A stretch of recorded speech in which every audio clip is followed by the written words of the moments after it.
আমার মতো neat and clean কোনো মেয়ে আপনি পাবেন না। আমি পরিবারের সম্মানের কথা চিন্তা করে আমার পুরো আমি সবার ছোট, সবাই আমার রেসপেক্টেবল পারসন, আমি সবাইকে অনার করি।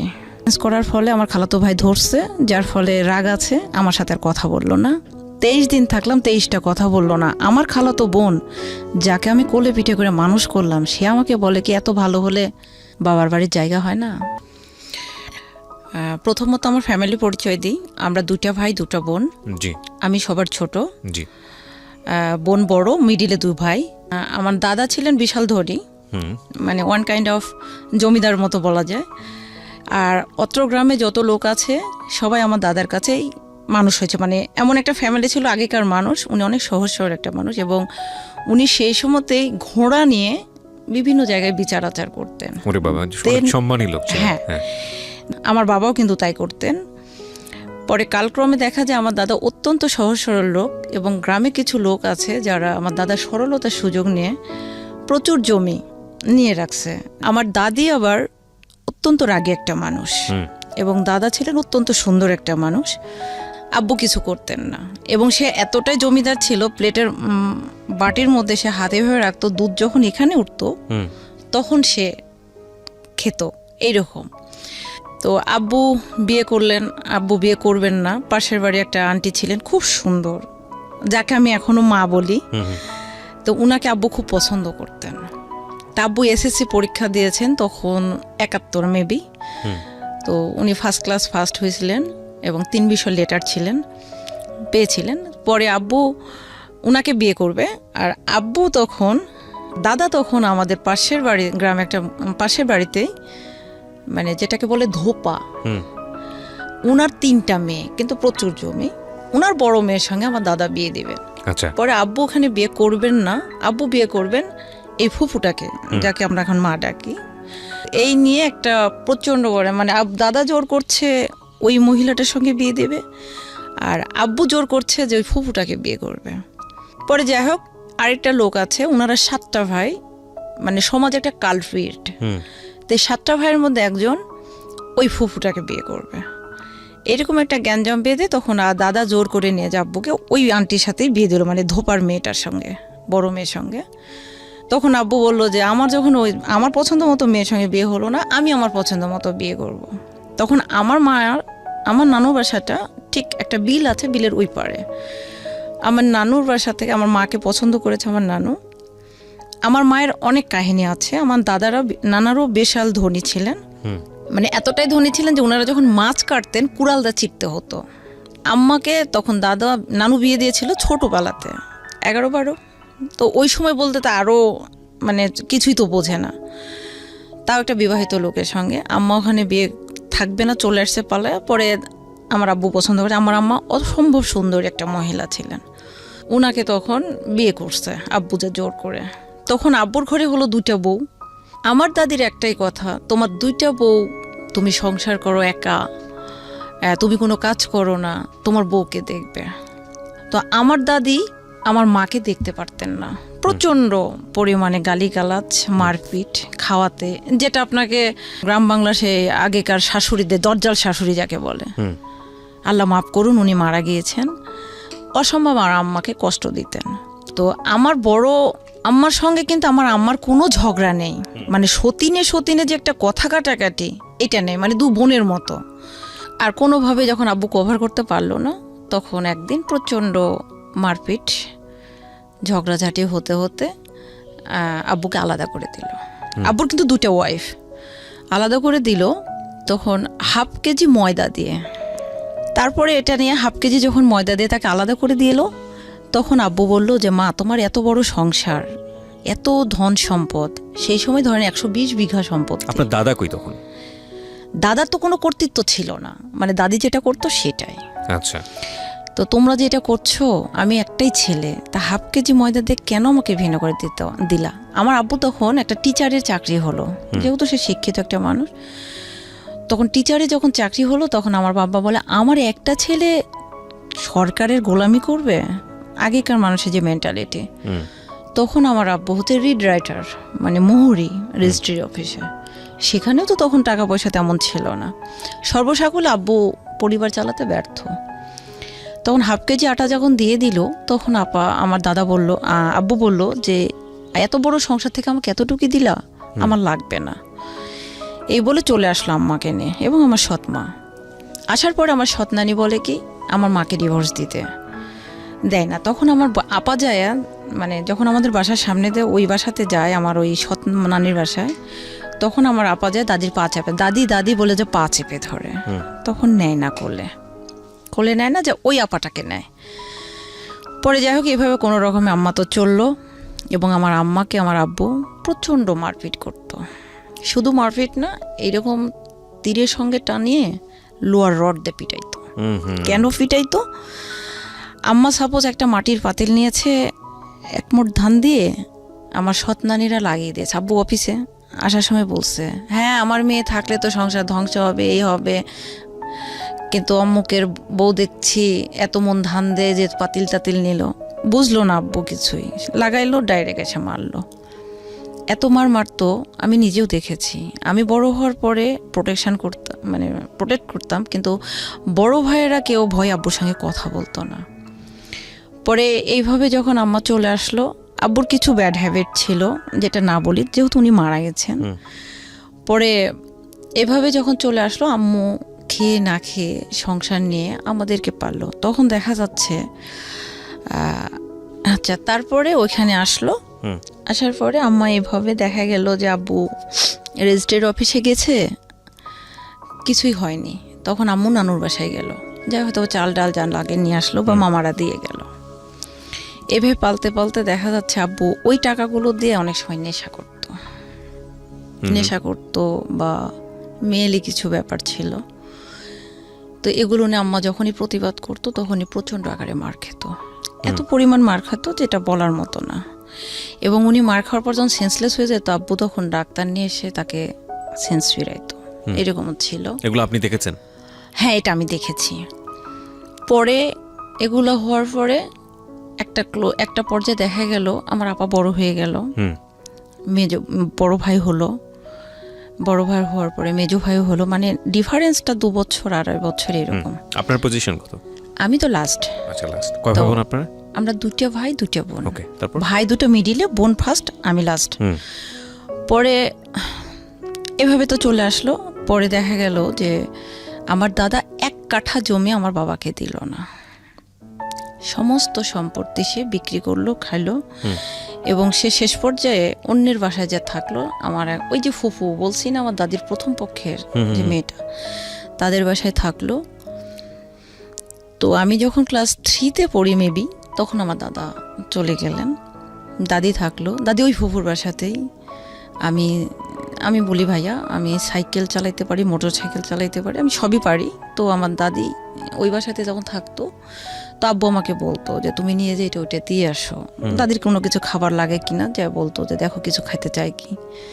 কিন্তু আম্মু না দাদিকে সহ্য করতে পারতো না, এবং আমার নানিকেও আমার বাবা সহ্য করতে পারতো না।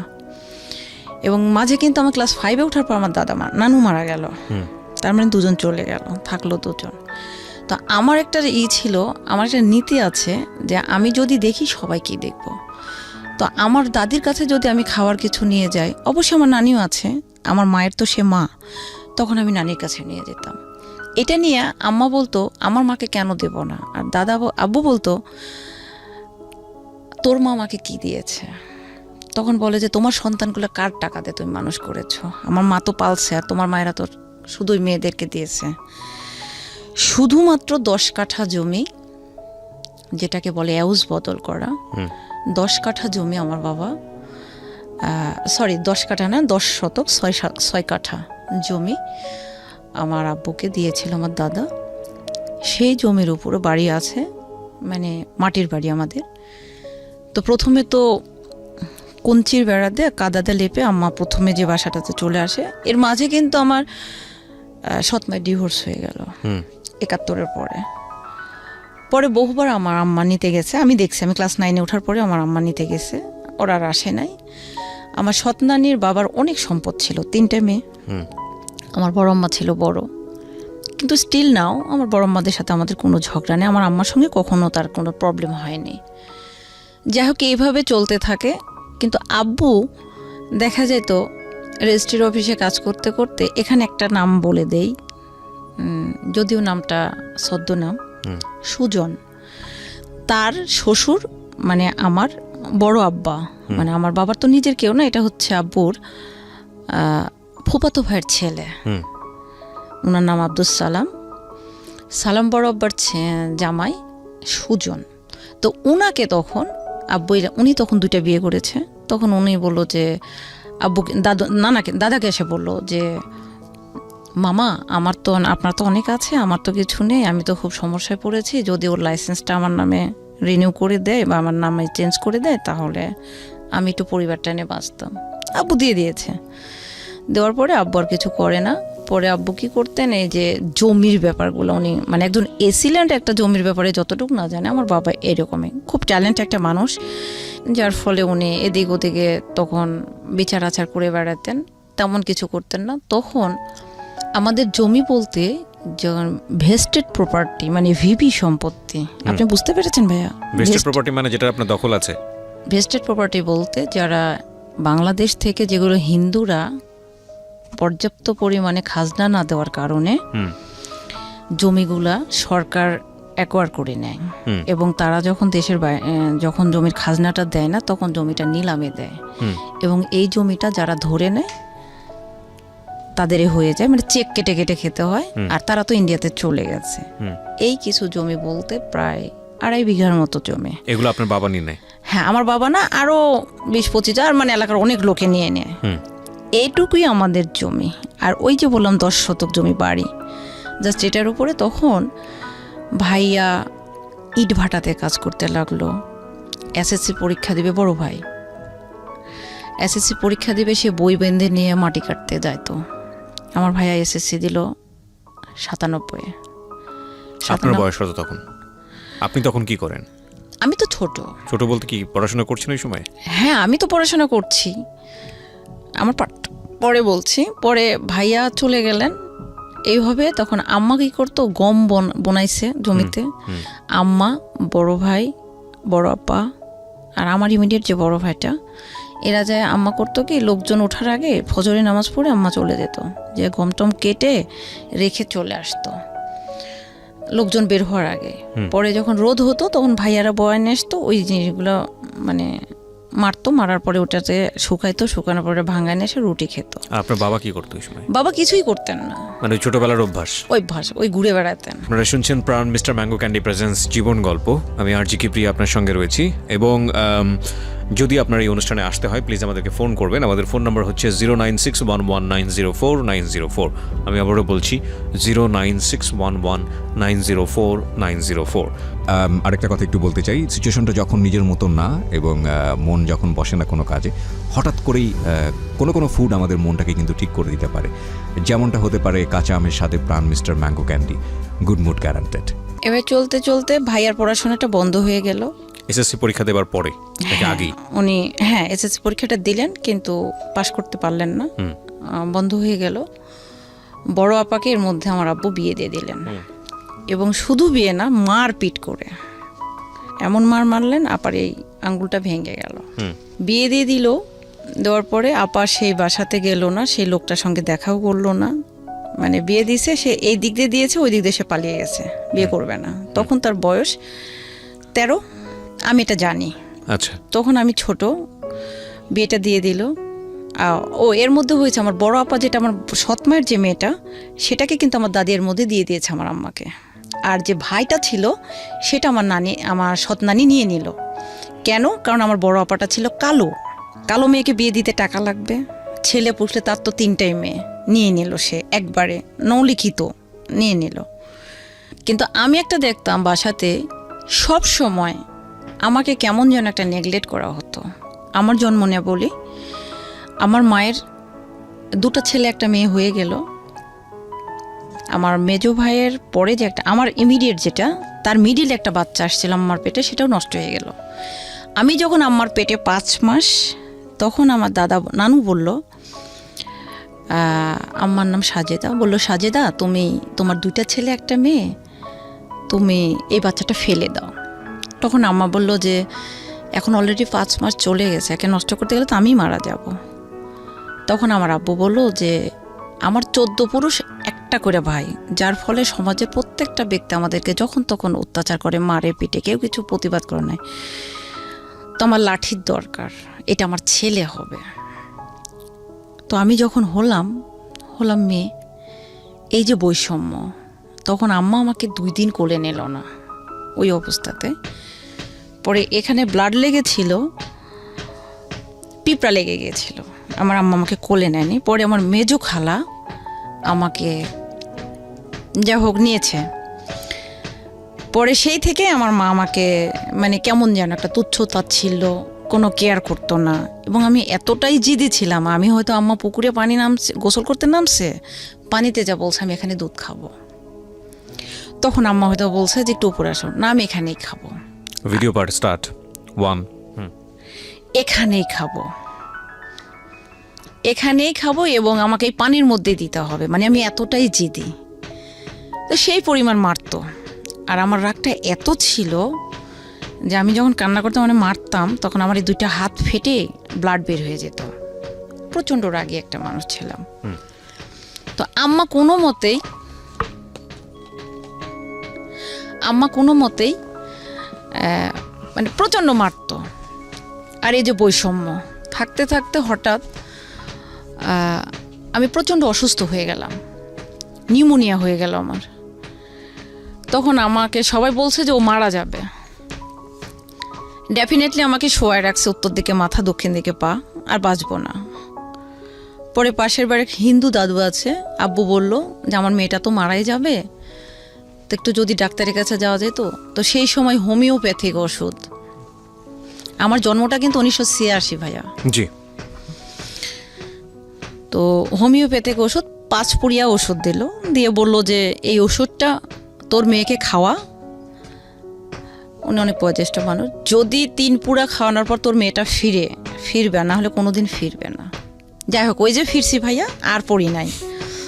যাই হোক, এখন আমি খুব দুরন্ত ভাইয়া, আমি কাউকে কখনো মানে টলারেট করবো এইরকম পার্সন না, ডাজন্ট ম্যাটার।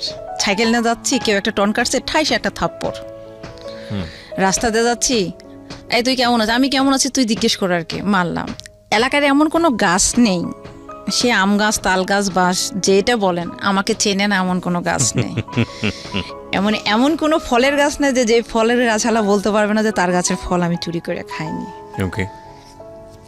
মানে খুব দুরন্ত একটা মেয়ে। বাবা আমাকে ভালোবাসতেন, যথেষ্ট ভালোবাসতেন। মারতে লাগলে ভাইয়া প্রচণ্ড মারতেন।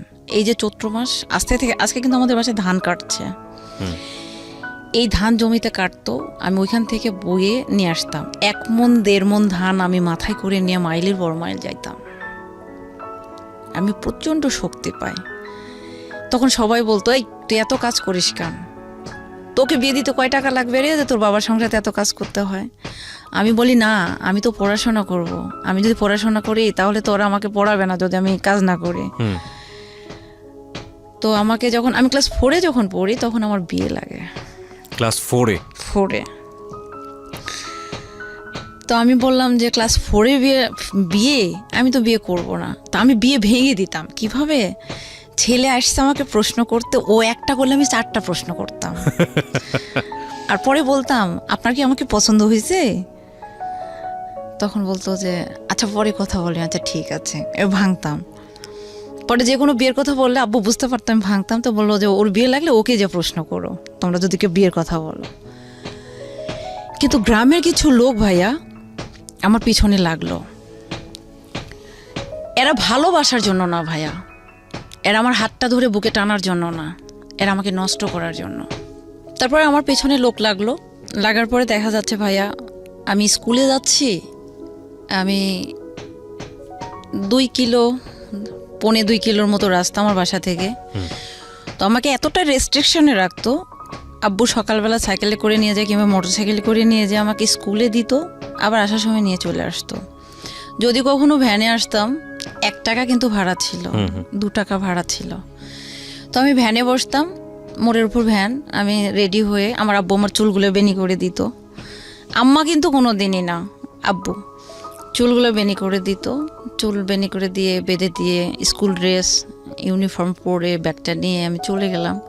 মোড়ের উপর যা যখন আমি ভ্যানে চললাম, তো স্কুলে যে নামলাম, সাইকেল নিয়ে গেলে আমার 7 মিনিট লাগে, আর ভ্যানে গেলে 15 মিনিটের মতো লাগে। গেলাম, দেখা যাচ্ছে ভাড়া নিল না। কিরে তুই ভাড়া নিলি না? কই তোর ভাড়া একজন দিয়ে গেছে। কে? অমুক। তখন আমি ডাইরেক্ট এসে আব্বুকে বলতাম যে আব্বু এরকম তো ঘটনা ঘটছে। তখন ওই ছেলে আম্মাকে ডাকে ভাবি, অথচ আমাকে এগুলো প্রস্তাব করে। পরে চিঠি লেখে আমাদের বাসার অমুক জায়গাতে রেখে গেছে, পুকুরের ওই পারে তাদের বাসা। ছেলেটা দেখতে অনেক সুন্দর, কিন্তু ওর বাবার মা ছিল রাজাকার, ওরা রাজাকারের বংশ। ওর নানু ছিল শান্তি কমিটির চেয়ারম্যান, সেই সময় গুলি লেগে মারা গেছে। তো এই ক্ষেত্রে আমি ওদেরকে ঘৃণা করতাম। তো 1 দিন 2 দিন 3 দিন এভাবে চলতে চলতে তখন আমি ক্লাস 4-এ পড়ি। 4 থেকে 5-এ উঠছি। এর মধ্যে একটা মহিলা আমাদের জমিতে ফসল খাওয়াইছে, এটা নিয়ে আমি কথা কাটাকাটির পর্যায়ে আমি একদিন ওদের বাসার সামনে দিয়ে আমাদের জমিতে যাচ্ছি মরিচ উঠাইতে। তখন উনি একটা ঢেল মারছে ওনার মেয়ে, এইখানে আমার লাগছে। তখন যে আমি বলছি, আমি হাফ প্যান্ট স্যান্ডো গেঞ্জি পরে আছি, বড়ম্মা দেখেন তো আপনার মেয়ে আমাকে ঢেল মারছে। উনি এসে আমাকে মারতে লাগছে মানে 5-7 জনে ধরছে। ধরার পরে আমাকে যখন মারলো, তখন বড় আপা দৌড় মেরে আম্মাকে যা বলছে, আম্মা আস্তে আস্তে আমি এদেরকে ফেলে টেলে দিয়ে মেরে টেরে দৌড় মেরে গেছি। যাওয়ার পরে আমার আম্মাকে নিয়ে যে ওরা একটা বাসার মধ্যে, মানে এর মধ্যে শুরু হয়ে গেছে। আব্বু নেই, শুধু আমি, বড় আপার আম্মা নিয়ে যে মারছে। তো আম্মাকে এমনভাবে মারছে একটা রুমে বাসার মধ্যে নিয়ে যে, যেখানে আমি যা বলতেছি আমার মা কই খুঁজে পাচ্ছি না। যখন মাকে যা ধরছি, দেখি যে আমার মাকে মারছে, তখন আমি যখন গেছি তখন আমার চুল ধরছে, আমার চুলগুলো কিন্তু ছোট ছোট ভাইয়া ধরছে। তখন আমি আবার কোনো মতেই আমার মায়ের চুলও ছাড়ছে না, আমার চুলও ছাড়ছে না। তখন 4-5 জন ছেলে আছে, ওরা সবাই মিলে। তখন আমি ওনার এই আঙ্গুলটা কিন্তু কেটে নিয়েছিলাম কামড় দিয়ে। নেওয়ার পরে বিচার আসলো। কেটে নিয়েছিলেন মানে কি আঙ্গুল একদম পুরোপুরি কেটেই ফেলেছিলেন? এই আঙ্গুলটা মানে চুল ছাড়ছে না, তো আমারটাও ছাড়ছে না, আমারটাও ছাড়ছে না। আমরা 2টা মানুষই মাটিতে লুটোপুটো খাচ্ছি, ওরা মারতেছে। তো আমি বাঁচার জন্য তো কিছু একটা ওয়ে দেখতে হবে। তখন ওনার হাতটা যখন আমার মুখের মধ্যে আসছে, আমি যে কেটে নিয়েছি তবু সে চুল ছাড়ছে না। তখন আমি ওখান থেকে কোনো রকম আম্মাকে সেভ করে নিয়ে আসলাম। তারপরে ওরা মামলা করলো অ্যাটেন্ড টু মার্ডার, এই যে আঙ্গুলটা দেখিয়ে। হ্যাঁ, মার্ডারের মানে ওরা হসপিটালে ভর্তি হয়ে কেচ করলো। করার পরে কেচে তারপরে এক সময় মীমাংসা আসলো। আসার পরে পুরো বাড়িতে আমি একা থাকতাম। দেখেন, আমার ভাইয়া ছিল না, আব্বু ছিল না, শুধু আমি, বড় আপার আম্মা। আমি তো ছোট, ক্লাস 5। কেসটা করেছে কার নামে? কেসটা করেছে আব্বুর নামে, বড় ভাইয়ের নামে, বড় আপার নামে, আম্মার নামে। মানে আপনাকেই দেয়নি ওখানে? আমি তো ছোট, এই জন্য আপনাকে দেয়নি। না, আমাকে তো ওখানে আসবে না। তো পরে যখন দিল, অথচ এটা কেই ছিল না উপস্থিত। বলছে এই মারপিট করছে। ইভেন ওই মহিলা তখন ওনার অ্যাবর্শন করায়, ওই রিভেন্স ইয়েটাও দিয়েছে, আমাদের ব্লেমটাও দিয়েছে যে আমরা মায়েরা ওনার বাচ্চা অ্যাবর্শন করে দিয়েছে। সেই মামলা করলো, কয়েকবার কেছে হাজিরা দিল, পালিয়ে থাকলো। পুরো বাসাতে আমি একা। রাতের বেলা? রাত বলতে আমি ক্লাস 2 থেকে আমি রান্নাবাড়া করি, ক্লাস 3 থেকে আমি রান্নাবাড়া করি। পুরা সংসারের দায়িত্ব ছিল আমার হাতে ছোটোবেলার থেকে। এবং আমি যখন স্কুলে যেতাম, আমি রান্না করতাম, জমিতে নিয়ে যে খাবার দিয়ে আসতাম, তারপরে নিজে খেতাম, তারপর স্কুলে যেতাম, স্কুল থেকে আসতাম, আবার দুপুরে রান্না করতাম, কাজের লোকদের খাওয়াতাম, আবার থালা বাসন মেজে নিয়ে আবার পানি টানি উঠিয়ে নিয়ে আবার রাতে রান্না করতাম। আমি যখন পড়তে যেতাম তখন বাজতো রাত 10টা, এরকম ছিল। আমি একটা কাজে জব দিলে আমার মা যেমন পিটাইতো, আমার আব্বু পিটাইতো, আমার আপাও পিটাইতো। মানে আমি কাজটা পারবো না, এই কথাটা আমি কখনো বলতে পারবো না। পরে যখন ওনারা মারলো, তখন কেস হয়ে গেল।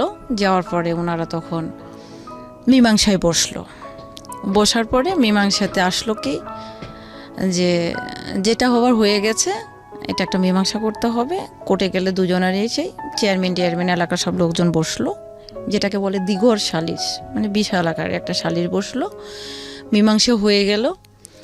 এখন যে লিখিত 2 পক্ষ সাইন করে যে একটা লিখিত হলো, এই কাগজটা তো থানাতে পৌঁছাইতে হবে, তবে না পুলিশ চুপ থাকবে। চেয়ারম্যান তখন কি করলো, ওই সময় 1996 সালে 96 সালে চেয়ারম্যান তখন ওই কাগজটা থানাতে পৌঁছালো না। না পৌঁছায় উনি রেখে দিল। আমাদের বিরোধী দলের কাছ থেকে উনি ওই সময় 10,000 টাকা ঘুষ খেলেন। পুলিশের কাছে পৌঁছায় নাই, পুলিশ চলে আসছে বাসায়, এসে আব্বুকে ধরে নিয়ে গেল, বড় ভাইকে ধরে নিয়ে গেল। আপনারা শুনছেন সুইটির জীবন গল্প। এটা কেবল স্টার্ট হয়েছে আমি বলবো, যদিও আমরা প্রায় ফার্স্ট আওয়ারের হাফ টাইম শেষ করে তারও বেশি সময় শেষ করে ফেলেছি, but this is just starting. এই গল্পটা কোথায় দাঁড়িয়ে আছে সেটা একেবারেই অকল্পনীয়। আর আমাদের অনুষ্ঠানের নিয়ম অনুযায়ী আপনারা যদি গেস্টকে দেখতে চান চলে আসবেন আমার ইউটিউব চ্যানেলে। আমার ইউটিউব চ্যানেলটি হচ্ছে www.youtube.com/RJKibriafm, RJKEBRIAFM। আর এখানে আরেকটি বিষয় বলে নিই, আমাদের এই অনুষ্ঠানটি একযোগে প্রচার হচ্ছে আমাদের ইউটিউব চ্যানেলে। ওখানে আপনারা যারা কান পেতে আছেন তারা একেবারে বিরতিহীনভাবে আমাদের এই অনুষ্ঠানটা শুনতে পাচ্ছেন। ঢাকা FM এর ইউটিউব চ্যানেলটি সার্চ করা খুবই সহজ, শুধু ইউটিউবে গিয়ে লিখবেন ঢাকা FM 90.4, দেখবেন যে চ্যানেলটি চলে এসছে। আপনাদের যে কাজটি করতে হবে, অবশ্যই চ্যানেলটিতে গিয়ে অবশ্যই সাবস্ক্রাইব বাটনে ক্লিক করবেন এবং পাশাপাশি হচ্ছে যে বেল বাটনটি আছে সাবস্ক্রাইবের পাশেই, সেটা অবশ্যই আপনারা অন করে নেবেন প্লিজ। ওকে, আপনাদেরকে যেটা বলতে চাই, সিচুয়েশন যখন একটু কড়া, যখন মন বসে না কাজে, তখন মন ঠিক করতে মুখ দিতে পারেন কাঁচা আমের স্বাদে। Pran mister mango candy, good mood guaranteed. জি, তো বাবাকে ধরে নিয়ে গেল, ভাইকে ধরে নিয়ে গেল, তারপর হ্যাঁ, তখন পুলিশ এসে বলছে মহসিনকে, মানে আমার ভাই তো গোপে উঠে নাই, মহসিনকে। তো বললো যে আমার আম্মা বললো আমার ছেলে এটাই। আর মহেজ আব্বু তো শুয়েছিল, কারণ আমরা তো জানি যে জমা দিয়ে দিয়েছে, চলে গেল। এর মধ্যে আমাদেরকে বয়কট করে রেখেছে, মানে গ্রাম সালিশে বয়কট। হ্যাঁ, বয়কট এক করে ঘরে করে রাখা, যেটা এক ঘরে করে রেখেছে। সেটা হচ্ছে ওই যে ফুফুটার কথা বললাম, যার সঙ্গে আব্বুর বিয়ে করে, উনি যে লোকটাকে বিয়ে করেছে ওই লোকটার সঙ্গে উনি অবৈধভাবে ধরাও খাইছে। এটাতে আমার আব্বু হচ্ছে মানে ওনাদের সাথে কথা বলেছিল, এটাই ছিল আমাদের অন্যায়। মানে যাই হোক, বিভিন্ন বিষয়গুলো ইকুয়েশন করে একসাথে পেনাল্টি হয়ে এসেছে। হ্যাঁ, বুঝতে এখানে পেরেছি, বয়কট করে দিয়েছে। এখন বয়কট করার ফলে তো কেউ আমাদের সাথে কথা বলছে না। ধরে নিয়ে চলে গেল পুলিশে, পিকআপে তুললো। আম্মা তো সেই কান্নাকাটি। পরে আমি আম্মার সঙ্গে আর একটা প্রতিবেশী একটা মামা ছিল, উনি তখন বললো যে তোরা চলে যা, আমি গোপনে আসি, কারণ জানতে পারলে তো সমস্যা, আবার আমাকে এক ঘরে করবে। পরে আমরা গেলাম চেয়ারম্যানের বাসায়। উনি যে দেখি খেয়ে দিয়ে রিল্যাক্স মোডে আছে, বোঝাই যাচ্ছে যে উনি জানতো বিষয়টা। হ্যাঁ, ঘটনাটা ঘটাইছে। তাম্মা যে হাত পা ধরে কান্না করছে, বড় ভাই এই ঘটনা কই, আমি তো জানি না আসলে ঘটনাটা এমন ঘটলো। তখন আমি ডিরেক্ট বললাম, মানে আমার প্রতিবাদী একটা স্বভাব, আমি ডিরেক্ট বললাম আপনি জানেন না, তাহলে কাগজটা কেন থানায় যায়নি? আপনি না ইউনিয়নের চেয়ারম্যান, কাগজটা যদি আপনি পৌঁছাইতেন তাহলে তো আজকে আমার বাবাকে বলছে তুমি ছোট, আমি ছোট মানুষ কেন, আপনি লিগ্যালি কথা বলেন। এই বলে আম্মা বললাম, আম্মা এখানে কোনো কথা হবে না, তুমি চলে আসো। আমার ভাই 3 দিন পর জামিন হলো, আব্বুর জামিন হলো 21 দিন পর। এরপর থেকে আমার বাবার কাছে আমি কালার, কারণ ওই যে মারামারি, মানে তোমার কারণে আমি জেল খেটেছি। হ্যাঁ, এটা ব্লেম আসলো। পরে আমি পরিবারে চোরের মতো থাকলাম। তখন 6 গেল, 7-এ উঠলাম। তখন আমার পরীক্ষা কিন্তু ভাইয়া ফাইনাল। তারপরে আব্বু আসলো, আসার পরে তো সেই রকম তার রুরু আচরণ, একই তো আমি মার খাই। এমনও দিন গেছে ভাইয়া যে তরকারিতে 5টা-7টা তরকারি রান্না করতে হয় আমাকে, রান্না করি, যে তরকারিতে লবণ কম হয় সেই তরকারিটা আমাকেই খেতে হবে, লবণ বেশি হলে সেটা আমাকেই খেতে হবে, ঝাল বেশি হলে সেটা আমাকেই খেতে হবে। কেন হয়েছে বেশি এমনটা? তো যদি মাছ খেতে যাই, মাছের মাথা ডাইরেক্ট এইভাবে বলতো। ও আরেকটা কথা বলে দিই ভাইয়া, আপনি এটা মিউট করবেন কিনা আমি জানি না, আমি আগে বলে রাখলাম। আমি জন্মের পর থেকে একটা শব্দই বাসায় শুনে এসেছি, আপনি পারলে মিউট করে নেন, বেশ্যা। আমি যে কোনো কথা বলেই তুই তো বেশ্যা। আমি তখন প্রশ্ন করতাম, বেশ্যা শব্দের অর্থ কী? টাকার বিনিময়ে কারো বিছানায় গেলে তাকে বেশ্যা বলে। তো আমি ভালো রান্না করে নিই, আমি কাজে জব দিয়েছি, আমি এটা করতে পারবো না, তাহলে আমি বেশ্যা হয়ে গেলাম? এই শব্দটা আমি মা, ভাই, বোন, বুদ্ধি হওয়ার পর থেকে, এবং বাবা। আর একটা কথা, পাগল। এই 3টা জিনিস। স্কুলে গেছি, বাসায় ফিরছি, আমি ক্লাস 8 থেকে বর্ষা পড়ি, বাসায় ফিরছি, আমার মা ডাইরেক্ট বলে নাং করতে গিয়েছিল, কয় টাকা নিয়ে আসলি, বাসার কাজ ফেলে, বাসার কাজ করে যদি চাকরি পড়তে পারিস পড়বি, না হলে না। প্রতিনিয়ত এত মার, পৃথিবীতে মানুষ মার খায়, এতটা খায় আমি জানতাম না। তারা তো আমার নিজের বাবা মা ছিল। তখন আব্বু যখন আসলো তখন আমার প্রতি অত্যাচারটা আরও বেড়ে গেল, এতটাই বেড়ে গেল যে আমার মুখ চোখ দেখার বুদ্ধি ছিল না। প্রত্যেকটা গ্রামের, আমার যে গ্রামের 99 ঘর লোক একদিকে, আমরা একদিকে, ওখানে যদি 10টা আমাদেরকে যদি কেউ মেরে ফেলে থেকে যায় তবু কোনো প্রমাণ দেবে না মানুষ, এইরকম সবাই শত্রু। তবু তারা বলতো যে তোদের ভাগ্যগুণে এরকম একটা মেয়ে পাইছিস। আমি ভাইয়া ধানের চারা আছে না জমিতে রোপণ করে, আমি আজকেও এখনও চ্যালেঞ্জ করে বলতে পারি 10 বছর আমি কাদাতে নামিনি, কিন্তু ধানের চারা আমার সাথে তোলার মতো ব্যক্তি একটাও নাই অত্র এলাকায়, মাছ ধরার মতো কোনো ব্যক্তি নেই। আমি যেবেলা কাজ করেছি ভাত পেয়েছি, যেবেলা কাজ করি নাই সেবেলা আমি ভাত পাই নাই। আমার চোখের সামনে শিকাতে ভাত, তাকের উপর ভাত রাখা আছে, পাতিলেও ভাত রাখা আছে, কিন্তু আমি যখনই ভাতটা খেতে গেছি তখনই আমার পিঠে মার পড়ছে। একজন মারে নাই, মা মেরেছে, বাবা মেরেছে, ভাই মেরেছে। আমি যদি 7 দিন বিছানায় পড়ে থাকছি জ্বরে, বাবা যে মাথায় হাত দিয়েছে, মা কোনোদিন যে জিজ্ঞেস করেনি কি হয়েছে তোর। আমি জানি না কেন তাদের এত ঘৃণা। হ্যাঁ, আমি উশৃঙ্খল ছিলাম, আমি ডান পিঠে স্বভাবের ছিলাম। এদিকে ক্লাস 7-এ ওঠার পর আম্মা আবার প্রেশারের রোগী, উনি তো পড়ে গেলেন, উনি তো কোনো আগুনে যাইতে পারেন না। আমি কখনো বলতে পারবো না আমার মা 1 প্লেট ভাত নিয়ে এসে আমাকে রান্না করে মুখের সামনে দিয়ে বলছে তুই খা, কারণ বড় আপা ছিল, ওই যে সৎ বোন, উনি রান্না করতেন, তারপরে আমার আপা। তো এমন ছিল যে আমি স্কুলে গিয়েছি, এসে দেখা গেছে যে আমি আবার ভাইয়া 22 বছর, আমার 22 বছর পর্যন্ত আমি কোনো দিন মাছ মাংস খাই নাই। আমার লাইফে আমি সবজি, ডিম, খুব বেশি ছোট মাছ, আমার লাইফে আমি মাছ মাংসটাকে মানে ঘৃণা লাগতো বেসিক্যালি, সত্য কথা। এরপরে এসে আমি খেতাম না, কিন্তু ছোট মাছটা আমি পছন্দ করতাম। আমি বুঝতাম না, কখনো খুবই ভালোবাসছে, কখনো এত মার মারছে। টিভির প্রতি আমার খুব লোভ। ক্লাস 3-তে যখন উঠলাম টিভি কিনলো, টিভি দেখতে যাই মানুষের বাসায়, বকাবকি করে। বাসায় যখন আসি আব্বু টিভি কিনলো, যে যা আমার মেয়ে টিভি দেখতে চাইছে, সে এনজিও থেকে ঋণ উঠায় নিয়ে উনি টিভি কিনছে আমার জন্য। টিভি দেখতে গেলে মার খাই, পড়তে বসলে কিছু বলে না, কিন্তু আম্মার কথা সব কাজ শেষ করে তোমাকে পড়তে হবে। তরকারি হয়তো 3টা রান্না করেছি, 2টা ভালো হয়েছে, 1টা খারাপ হয়েছে। যে 2টা ভালো হয়েছে সেই 2টা হয়তো আমি চোখেই দেখি নাই, কিন্তু খারাপ যেটা হয়েছে সেটা টোটালটাই আমাকেই খাইতে হবে, কারণ আমি খারাপ করে রান্না করেছি। এইভাবে চলতে থাকে। থাকার পরে ক্লাস 7-এ বার্ষিক পরীক্ষা দেওয়ার পরে 6 থেকে 7-এ উঠলাম, বড় আপার বিয়ে হয়ে গেল। 8-এ উঠলাম, 7-এ যখন বার্ষিক পরীক্ষা দিলাম বড় ভাইয়াকে বিয়ে দিয়ে দিল। ভাইয়াকে মেয়ে বিয়ে দেওয়া আর একটা কাহিনী। আমি গেলাম, বড় ভাই যাবে মেয়ে দেখতে, তো সবাই বলতেছে মেয়ে যখন দেখতে যাবে তো ছেলে মানুষ যেহেতু মেয়ের বাসার ভিতর তো ঢোকা একটা সমস্যা না, গ্রামের ব্যাপার। তো বলছে তাহলে আমি যাই। তো আমি যেয়ে দেখি আমার উপর ক্লাসেই পড়ে আমার ভাবি। ওকে, তো আমি বলছি কী ব্যাপার, করছি এই তুমি? তা ভাবির বাবার বাসার সাথে আবার আমার বড় ভাইয়ের একটা ফ্রেন্ডের বাসা। তো ভাইয়া, আমি আর বড় ভাই গেলাম, দেখলাম ভাইয়া বলতেছে কালো মোটা মেয়ে এসে, আমার ভাইয়া কিন্তু ফর্সা চিকন। এখন দেখার পরে আব্বু পছন্দ, আমি বললাম আব্বু মেয়েটা দেখতে ময়লা হলেও, আমি যেহেতু ওনাকে স্কুলে দেখছি উনি যথেষ্ট ভদ্র একটা, আমি যে ভদ্র আর ফ্যামিলিও ভালো, তো ওইদিকে তো মনে করেন ডাউরি সিস্টেমটা বোঝেন আপনি। তো আমি বললাম যে টাকা পাবেন, মেয়ে ভালো, কিন্তু গায়ের রংটাই হয়তো কালো। তা আব্বু গেল দেখতে মামাদেরকে নিয়ে, দেখে টেকে পছন্দ হলো, রাতারাতি বিয়ে শেষ।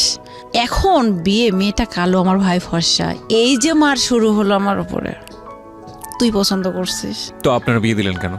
আমার কথা হচ্ছে যে আমি না হয় দেখে আসলাম, কিন্তু আব্বু তো চোখ বন্ধ করে ছিল না। আমার প্রশ্নটা সেটাই, তা আপনারা দেখে শুনেই তো ই করলেন। আব্বু বলে যে যেটা হবার হয়ে গেছে, কিন্তু আব্বু তো কেউ কিছু বলতে পারছে না, সব দোষ আসে আমার ঘাড়ে। বাসার যাই যে করে শুধু পিটন আসে আমার পিঠে পড়ে।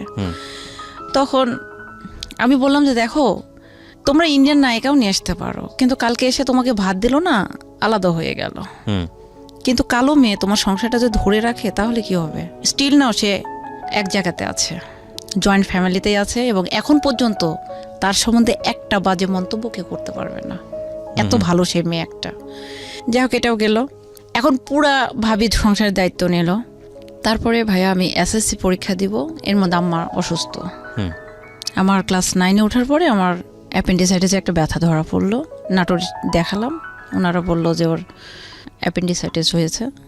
তাব্বু বললো যে সামনে তো পরীক্ষা, এখন তার অপারেশন করা যাবে না। আম্মার আবার পাইলস, আম্মার পাইলস। তখন আম্মাকে নিয়ে যে অপারেশন করা হলো, আম্মাকে নিয়ে তো আছি। রাত 10টা 11টা 12টায় ভাত উঠে রান্না করতে হয়, তাই যখন যেটা চায় সব কিছু করতে হয় আমাকে। কিন্তু এই যে সব করার পরও বেশ্যা। সাপোজ আমি রান্না করতে করতে উঠে গেছি, না করতে গিয়েছিলি, বেশ্যাবৃত্তি দিতে গিয়েছিলি, তুই তো বাজারে যাস, কলেজে যাস না তো, স্কুলে যাস না তো, বেশ্যাবৃত্তি দিতে যাস। এই জিনিসগুলো ভাইয়া আমার মাথাতে এতভাবে মানে রিয়াক্ট করতো, মাঝে মাঝে মনে হতো আমি সুইসাইড করব।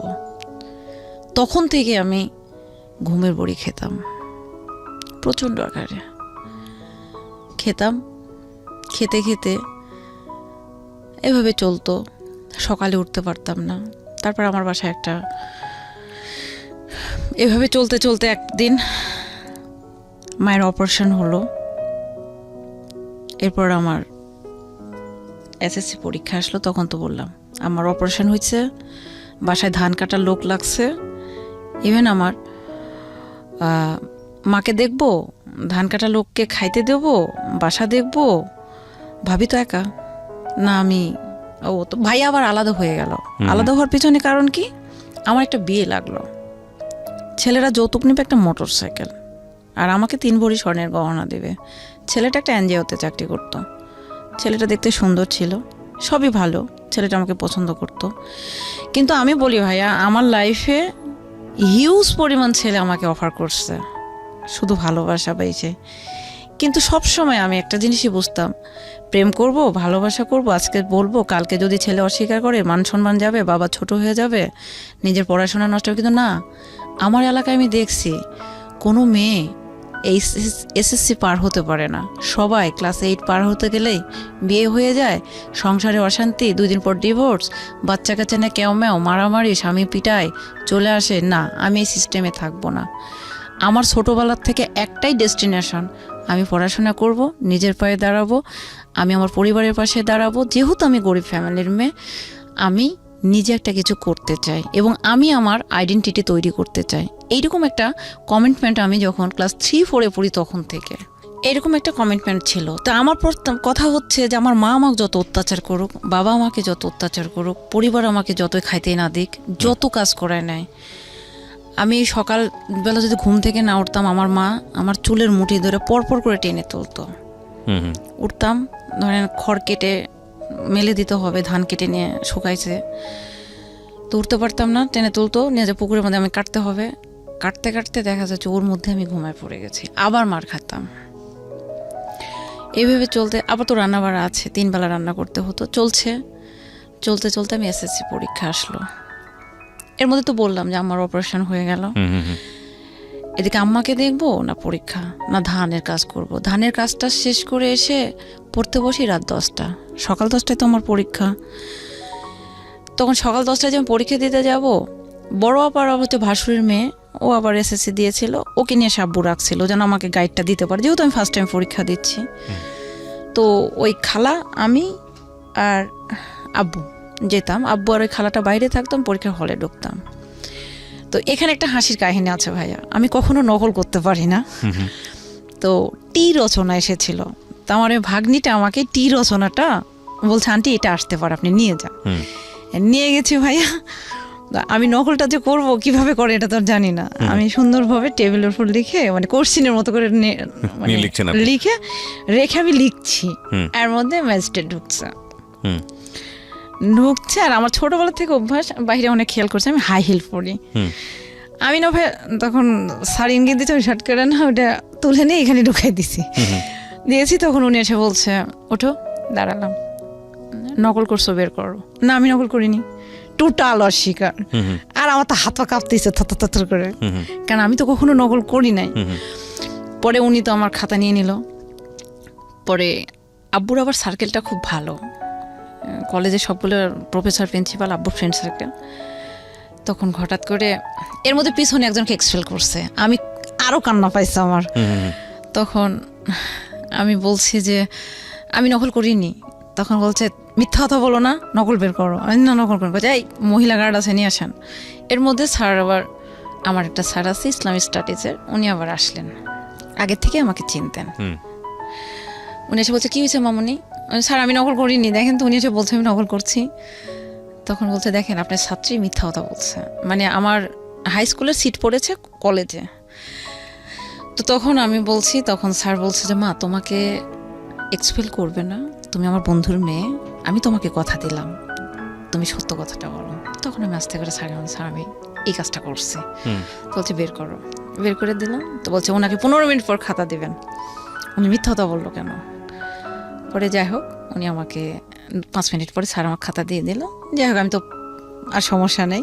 আর তখন থেকে আমি তো অবাক পড়ছি, আমি জীবনে কোনোদিন নকল করবো না। তখন এটা গেল, যাওয়ার পরে পরীক্ষা দিলাম। পরে আমার বড় ভাই, আমার আব্বু বলল কি ও যদি পাশ করে তার চেয়ার টেবিল পাশ করবে। আমার খুব কষ্ট হলো, কারণ আমার দুর্বলতা অঙ্ক। আমি জীবনে কোনোদিন ইংলিশও প্রাইভেট পড়িনি, কখনো না। দেন ম্যাথও আমাকে কখনো টিউশনি দেয়নি, যদিও আমি আর্টসের ছাত্রী। পরে আমাকে বললো, তাই আমি বলছি না আমার একটা সাবজেক্ট ক্রস যাবে, আমি ভালো করে বলতে পারি। কই যে কোনটা? আমি অঙ্ক। আসলে অঙ্কে ফেল করেছিলাম, পরে দিয়ে পাশ করলাম। দেওয়ার আগে কি হলো, টাকা নেই। আমার আব্বু এনজিওতে তখন একটা ঋণ প্রস্তাব করলো, সেখানে গ্রামের প্রত্যেকটা লোক বয়কট, মানে একদিকে হয়ে আমার বাবাকে টাকাটা দিল না, যে আমার বাবা চিট করবে, টাকা মেরে খাবে, দিল না। তখন আম্মা তার কানের এই দুলটা, আব্বু আম্মাকে প্রচণ্ড মারছে, বড় ভাইয়ের একটা টাকা নিয়ে মারছে। তখন দুলটা ভেঙে গিয়েছিল। তো আম্মা বলছে দুলটা যেহেতু ভেঙে গেছে, এটাই বিক্রি করে ওকে পরীক্ষাটা দেওয়া। কাকে? আমাকে। এসএসসি যে প্রথমবার ক্রস গেল, সেকেন্ড টাইম পরীক্ষাটা দেওয়ালো, আমি পাশ করলাম। আপনারা শুনছেন প্রাণ মিস্টার ম্যাঙ্গো ক্যান্ডি প্রেজেন্স জীবন গল্প। আজকের এই গল্পের অতিথি হচ্ছে সুইটি। তিনি মূলত রাজশাহীর, কিন্তু বর্তমানে ঢাকাতে থাকছেন। তার এই জীবন যুদ্ধের গল্প কোথায় গিয়ে দাঁড়িয়েছে সেটাই হচ্ছে দেখার বিষয়। আপনারা যদি তাকে দেখতে চান চলে আসবেন আমার ইউটিউব চ্যানেলে। আমার ইউটিউব চ্যানেলটি হচ্ছে www.youtube.com/RJKibriafm, RJKEBRIAFM। চ্যানেলটি আছে কিবরিয়া আরজে নামে। প্লিজ সাবস্ক্রাইব করবেন এবং ডান পাশের বেল বাটনটি অন করে নেবেন। ওকে, আরেকটা কথা একটু বলতে চাই, সিচুয়েশনটা যখন নিজের মতন না এবং মন যখন বসে না কোনো কাজে, হঠাৎ করেই কোনো ফুড আমাদের মনটাকে কিন্তু ঠিক করে দিতে পারে। যেমনটা হতে পারে কাঁচা আমের স্বাদে Pran mister mango candy, good mood guaranteed. Okay, যেখানটায় আমরা ছিলাম বলুন সুইটি। পরে আমি পাশ করলাম, কলেজে ভর্তি হয়ে গেলাম। আর আব্বু বলে তুমি এসএসসি পাস করছো, তোমাকে যদি আমি বিয়ে দিতে যাই ইন্টারমিডিয়েট পাস ছেলে লাগবে, তুমি যদি ইন্টারমিডিয়েট পাস করো ডিগ্রি পাস ছেলে লাগবে, তুমি ডিগ্রি পাস করলে মাস্টার্স পাস ছেলে লাগবে, তোমাকে তো এত টাকা দিয়ে আমি বিয়ে দিতে পারবো না। পরে আমার একটা বিয়ে লাগলো, ছেলেটা একটা মোটর সাইকেল ছিল, সব কিছু ঠিক হলো। কিন্তু ছেলেটার কথা হচ্ছে, মানে আমার বাবার একটা মানুষে, মানে পারিপার্শ্বিকে যে লোকগুলো ছিল, আমি আপনাকে আগেই বলছি যে আমার গ্রামের 99% লোক একদিকে, আর আমরা শুধু যে বলছি একা, শুধু আমরা একা। তো সবাই বললো যে ওর বাপ চিট, টাকা পয়সা দেবে না, আগে মোটর সাইকেলটা নাও তারপরে বিয়ে পড়ো। ছেলে বলে মোটর সাইকেলের চাবিটা আমার হাতে দিলে বিয়ে পড়বো, আপনার মতো ছেলেকে আমার প্রয়োজন নেই, আমি বিয়ে করব না, আপনি উঠেন চলে যান। যাই হোক চলে গেল। তখন বড় ভাই আলাদা হয়ে গেল, যে আমাকে বিয়ে দিলে টাকা খরচ হবে, সে টাকা গ্যাপ পূরণ করতে তাকে পরিশ্রম করতে হবে। সো সে আলাদা হয়ে গেল। 2 বছর ছিল আলাদা। ভাবি কখনো আলাদা হয় নাই, উনি সব করতো আমাদের ফ্যামিলির। আমার ভাবিটা আমার মায়ের চাইতেও বেশি করেছে আমার জন্য। তখন পাস টাস হয়ে গেল, কলেজে ভর্তি হলাম। বাবা খুব প্রাউড ফিল করছে, এতদিন ধরে সে কখনো আমার পড়ার ব্যাপারে কোনো ইন্টারফেয়ার করে নাই, কিন্তু এখন সে খুব প্রাউড ফিল করছে যে আমি কলেজে ভর্তি হলাম। হওয়ার পর সে গভর্নিং বডিতে ইলেকশনে দাঁড়ালো, যেটা হচ্ছে অভিভাবক প্রতিনিধি। তো আগে যারা আছে তারা চ্যালেঞ্জ করে বলল যে তোর বাবাকে কখনোই হতে দেব না। তখন আমি ওখানে ওপেন ডিক্লার দিলাম, আমি সুইটি যদি বেঁচে থাকি আমার বাবাকে আমি ফার্স্ট মেম্বার বানিয়ে ছাড়বো। চ্যালেঞ্জ থাকলো, তোর বাবারা 10 বছর 20 বছর ধরে এখানে মেম্বারই করছে, আমার বাবা ফার্স্ট আসছে, কিন্তু আমি তাকে ফার্স্ট মেম্বার বানাবো, বাজি থাকলো তোদের সাথে। আমি 750 স্টুডেন্টের বাসায় সাইকেল নিয়ে ভ্যানে হেঁটে আমি গেলাম, তাদেরকে কনভিন্স করলাম, ভোটে আমার বাবা ফার্স্ট মেম্বার হলো। বাবা খুব খুশি। খুশি হওয়ার পরে জীবনে ফার্স্ট আমার বাবা আমাকে একটা 3 পিস কিনে দিল। এই প্রথম জামা কাপড় দেয়নি তা বলবো না, কিন্তু আমি স্যালোয়ার পাইছি এসএসসি পাস করার পরে, স্কুল ড্রেস ছাড়া। এর মধ্যে 2003 সালে আমি এসএসসি পাস করলাম, 4-এ আমার অ্যাপেন্ডিসাইটিসের অপারেশন হলো। এর মধ্যে লোকজন তো আমার পিছনে লেগেই আছে সব সময় বাবাকে একটা কথা, এই মেয়েকে বিয়ে দিয়ে দেন, আপনার মেয়েকে কেন পড়াচ্ছেন, গরিবের ঘরে এত পড়াশোনা। আমার একটাই জিদ, না আমি পড়বো। ইন্টারমিডিয়েটে আসার পরে ভাইয়া গ্রামার কিনতে হবে এবং সিন এবং আনসিন কম্প্রিহেনশনের জন্য যে গাইডগুলো ছিল এগুলো কিনতে হবে। আব্বুকে বারবার বলি, কলেজ থেকে চাপ দেয়। আমার লাকটা একদিক দিয়ে ভালো যে কলেজে আমি গভর্নিং বোর্ডের সদস্যের মেয়ে হিসাবে এবং ফার্স্ট মেম্বারের মেয়ে হিসেবে আমার কোনো খরচ লাগেনি। আমি ফুল ফি স্টুডেন্টশিপে পড়েছি। বই কিনবো আব্বুকে বলি তখন হলো না। তো আমাদের পারিবারিক এক ডাক্তার এক ভাই আছে ফুফাতো, ওনার কাছে আমি কান্না করতে লাগলাম, ভাইয়া জানেন আব্বু আমাকে আজও বই কিনে দিল না, সাড়ে খালি বকাবকি করতেছে। তো উনি আমার ক্লাস 6-7 থেকে ট্রিটমেন্ট করায়। তো বলছে যে আমার একটা ছেলে মানুষ হলো না, তুমি কিছু মনে করো না, তোমার বইগুলো আমি কিনে দিই। আমি বলছি এটা নিয়ে তো বাসায় কথা বলবে।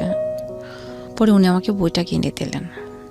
এই তোর হয় ওর কাছে রাত কাটাস তাই তোকে বই কিনে দিয়েছে।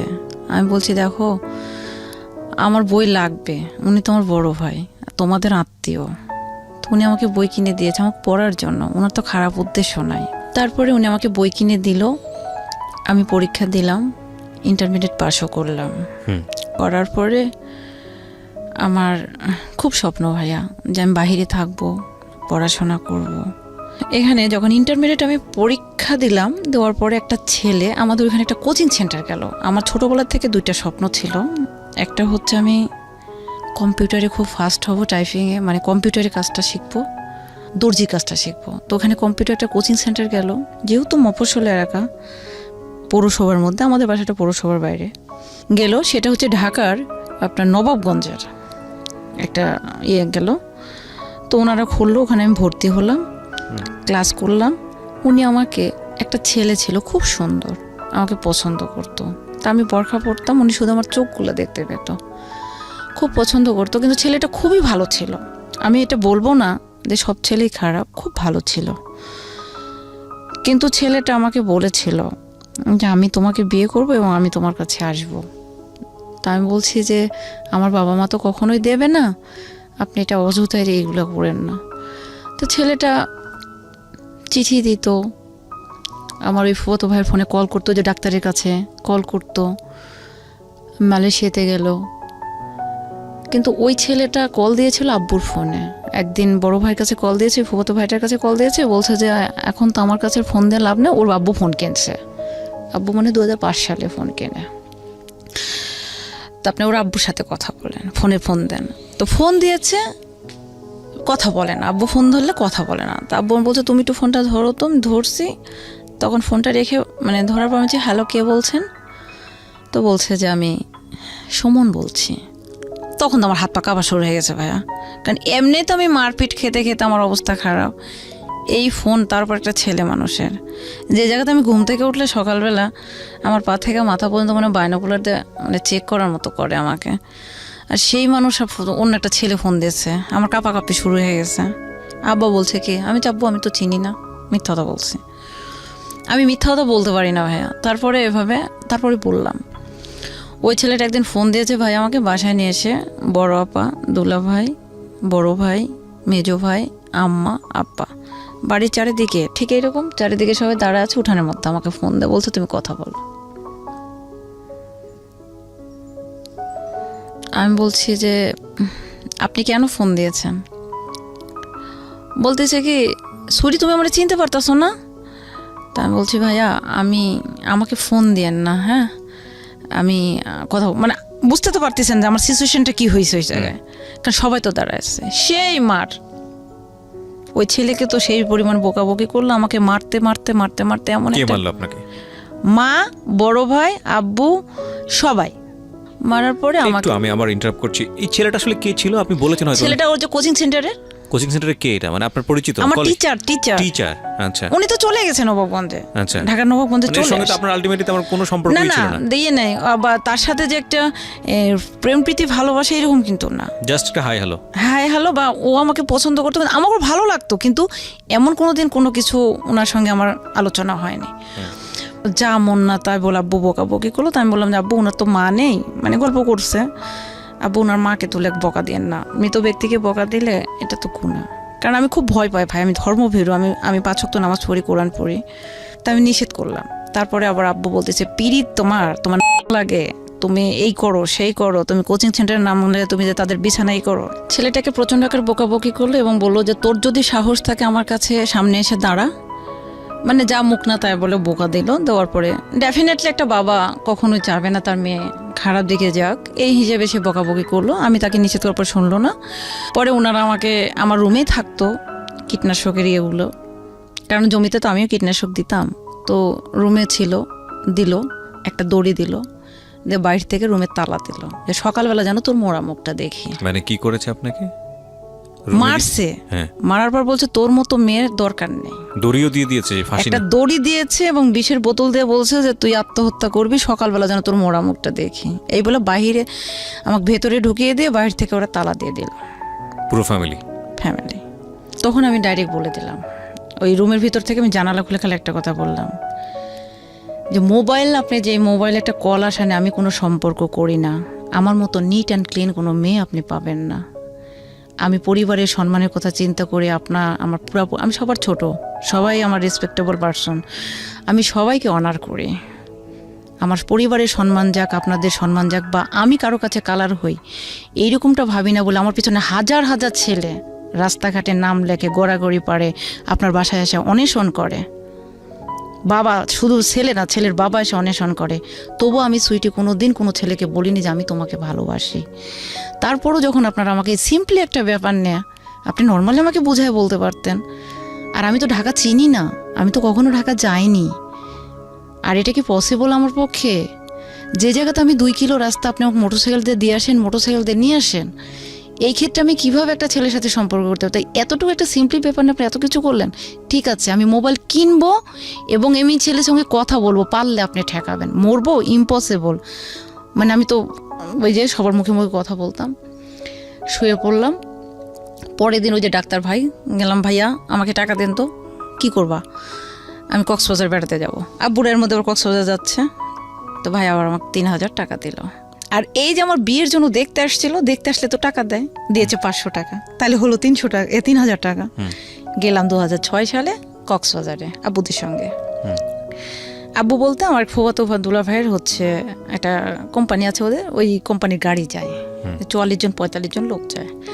গেলাম, যে ওখান থেকে ঘুরে টুরে এসে আমি টাকা খরচ করলাম না, কারণ ওই যে চ্যালেঞ্জ, মোবাইল আমি কিনবই। পরে এসে ভাইয়া মোবাইলটা কিনলাম। মোবাইল কিনলাম, তখন আমার আব্বু কি বলে জানেন, সিমে টাকা তুলে দেয় 20 টাকা। ভাই মেয়াদ শেষ হয়, টাকা শেষ হয় না, কথা বলবো কোথায়, জায়গা তো আমার নেই, আর ওই ছেলের নাম্বারও তো আমি জানি না। পরে এভাবে তখন আমার বান্ধবীরা আমার ফোন, কলেজে যাইতাম, ওরা আমার ফোন ওর বয়ফ্রেন্ডের সাথে কথা বলতো। আমার তো কোনো বয়ফ্রেন্ড নাই, আর আমাকে যে দেখে সে ভয় পায়।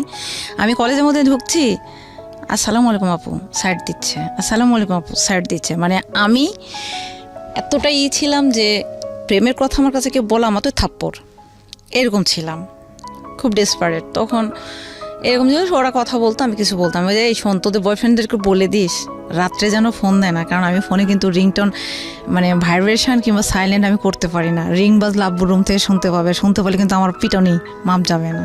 ওই রাত 8টার দিকে কল দিত, ভোর 6টা পর্যন্ত উনি লাইনে থাকতো, ইন্টারনেট থেকে কল দিত। আমি তো ভাই কি কথা বলবো, আমি বললাম ভালো আছেন, হ্যাঁ। খাওয়া দাওয়া করছেন, হ্যাঁ। তো তুমি কি করছো? আমি বলছি, পড়ছি। তো কথা বলবা না? তা আমি বলছি, পড়ছি তো, কথা বলবো কি করে? তো ঠিক আছে, তুমি লাইন কাটবা না। মানে ওনার চিন্তা ভাবনা ছিল যে আমি হয়তো অন্য কারোর সাথে কথা বলবো। তা আমি ফোনটা ভেবে লাইনে রেখে আমি ঘুমায় যেতাম। আমাদের বাসায় কোনো নেটওয়ার্ক পায় না, তো এই জানালার উপর ফোনটা রেখে আমি ঘুমায় যেতাম। ঘুম থেকে উঠে দেখতাম ওই লোকটা লাইনেই আছে। আজকের গেস্ট যিনি আছেন তাকে যদি আপনারা দেখতে চান সচক্ষে, তাহলে চলে আসতে হবে আমার ইউটিউব চ্যানেলটিতে। আমার ইউটিউবের ঠিকানা www.youtube.com/RJKibriya FM, RJKEBRIAFM। চ্যানেলটি আছে কিবরিয়া আরজে নামে। অ্যান্ড প্লিজ ওখানে যাওয়ার পর অবশ্যই সাবস্ক্রাইব বাটনে ক্লিক করে ডান পাশের বেল বাটনটি অন করে দেবেন। আপনাদেরকে যেটা বলতে চাই, সিচুয়েশন যখন একটু কড়া, যখন মন বসে না কাজে, তখন মন ঠিক করতে মুখ দিতে পারেন কাঁচা আমের স্বাদে। Pran mister mango candy, good mood guaranteed. বুঝতেই পারছেন, আপনারা শুনছেন মিস্টার ম্যাঙ্গো ক্যান্ডি প্রেজেন্স জীবন গল্প। আমি আরজে কিবরিয়া আপনার সাথে রয়েছি। জি সুইটি, শুরু করুন প্লিজ। তারপরে উনি এভাবে কথা বলে, আমি ওভাবে ঘুমায় যাই। প্রতিদিন উনি ফোন দেয়। নাম আমি- কি ছিল ভদ্রলোকের? সুমন, সুমন। সুমন, আচ্ছা পুরা নামটা না বলি, ঠিক আছে, সুমন। সমস্যা নেই। হ্যাঁ, সুমন। ঘুমায় গেলাম। প্রতিদিন দেখি একই ঘটনা, টানা 3 মাস। আমি ওই 8টা-9টার মধ্যে ঘুমায় যাই, উনি ফোনে লাইনেই থাকে। সকালবেলা যখন ফজর নামাজ পড়তে আমি উঠি, দেখি যে উনি গোলা খাগার দিচ্ছে, মানে কথা বলছে। আমি বলছি, ভাই আমি তো ঘুমাবো, ঘুম থেকে উঠলাম, আপনি এখনো ঘুমান নাই? এই বলে আমি ফোনটা কেটে রেখে আমার ভাবি তখন এই যে বাথরুমে যেতে গেলে আমার রুমের সামনে দিয়ে যেতে হয়। কি ব্যাপার? আমি ভাবি, আমি তো কথা বলি নাই। আমার ভাবি আমাকে কখনোই আজ পর্যন্ত একটা থাবরও সে মারে নাই আমারে, এবং বলেও না যে একটা লাকড়ি ভাঙে 2টা করো। তো যাই হোক, আমি উঠতাম, পড়াশোনা করতাম। কলেজ লাইফের সময় উনি কখনোই ফোন দিত না, উনি ফোনই দিত রাত্রে। 3 মাস পরে উনি চলে গেলেন মালয়েশিয়াতে। উনি বললেন যে আমি মালয়েশিয়া থেকে ফিরে তোমার কাছে আসবো। অনেক কসম, আমি এগুলো বিশ্বাস করি না। যাই হোক, আমি কোনো ছেলে মানুষকে কখনো বিশ্বাস করি না, নিজের বাবাকেও আমি বিশ্বাস করতে পারি নাই। আমি এতটাই মানে কষ্ট পাইছি সব জায়গায়। পরে ছেলেটা চলে গেল, কোনো যোগাযোগ নেই। এটা নিয়ে আমার কোনো হেডেকও নেই, কারণ Because ওটা তো আপনার ওই ফিলটাই ছিল না না, ছেলেটার আমার প্রতি। তো প্রেম বলে কিছুই নাই। আমার লাইফে প্রেম কিছু জিনিস আমি এটা বুঝিও নাই। চলে গেল উনি, দীর্ঘ গ্যাপ। পরে ভাই আমি ইন্টারমিডিয়েটেও পাশ করলাম। করার পরে আমার স্বপ্ন, ভাই আমি অনার্সে পড়বো। হুম। রাজশাহী কলেজে আমি অ্যাডমিশন দিলাম। 2500 স্টুডেন্ট নেবে, আমি 2300 চলে আসলাম। কিন্তু ওনারা গাট করে একটা নিয়ম করে দিল যে 2000-এর বেশি নেবেন না। আমি ওখানে কেটে পড়লাম। আমার অ্যাডমিটটা ওইখানে একজন ব্ল্যাকমেল করলো, মানে যারা যে ব্যবসা করে, বোঝেন নাই? তখন তো রমরমা ব্যবসা ছিল স্টুডেন্ট ভর্তির। হুম। আমার অ্যাডমিট কার্ডটা, অরিজিনালটা জি। এবং রেজিস্ট্রেশন কার্ডটা ওরা আটকায় দিল। আচ্ছা। যাই হোক, ডুপ্লিকেটটা আমার কাছে ছিল। আমি তারপরে পরের বছরে আমার আব্বু তখন বললো যে তুমি, আমার আব্বুর হচ্ছে স্বার্থ, হুম। ওনার স্বার্থ হচ্ছে যদি আমি ডিগ্রি কলেজে পড়ি, যেখান থেকে ইন্টারমিডিয়েট করেছি, হুম। তাহলে উনি ডেফিনেটলি আরেকবার ইলেকশনে যাইতে পারবে। যদি আরেকবার যায় তাহলে ওনার আবার কিছু লাভ হবে, এইরকম ওনার টেন্ডেন্সি। জি। তো আমার স্বপ্ন যে আমি অনার্সে পড়বো। হুম।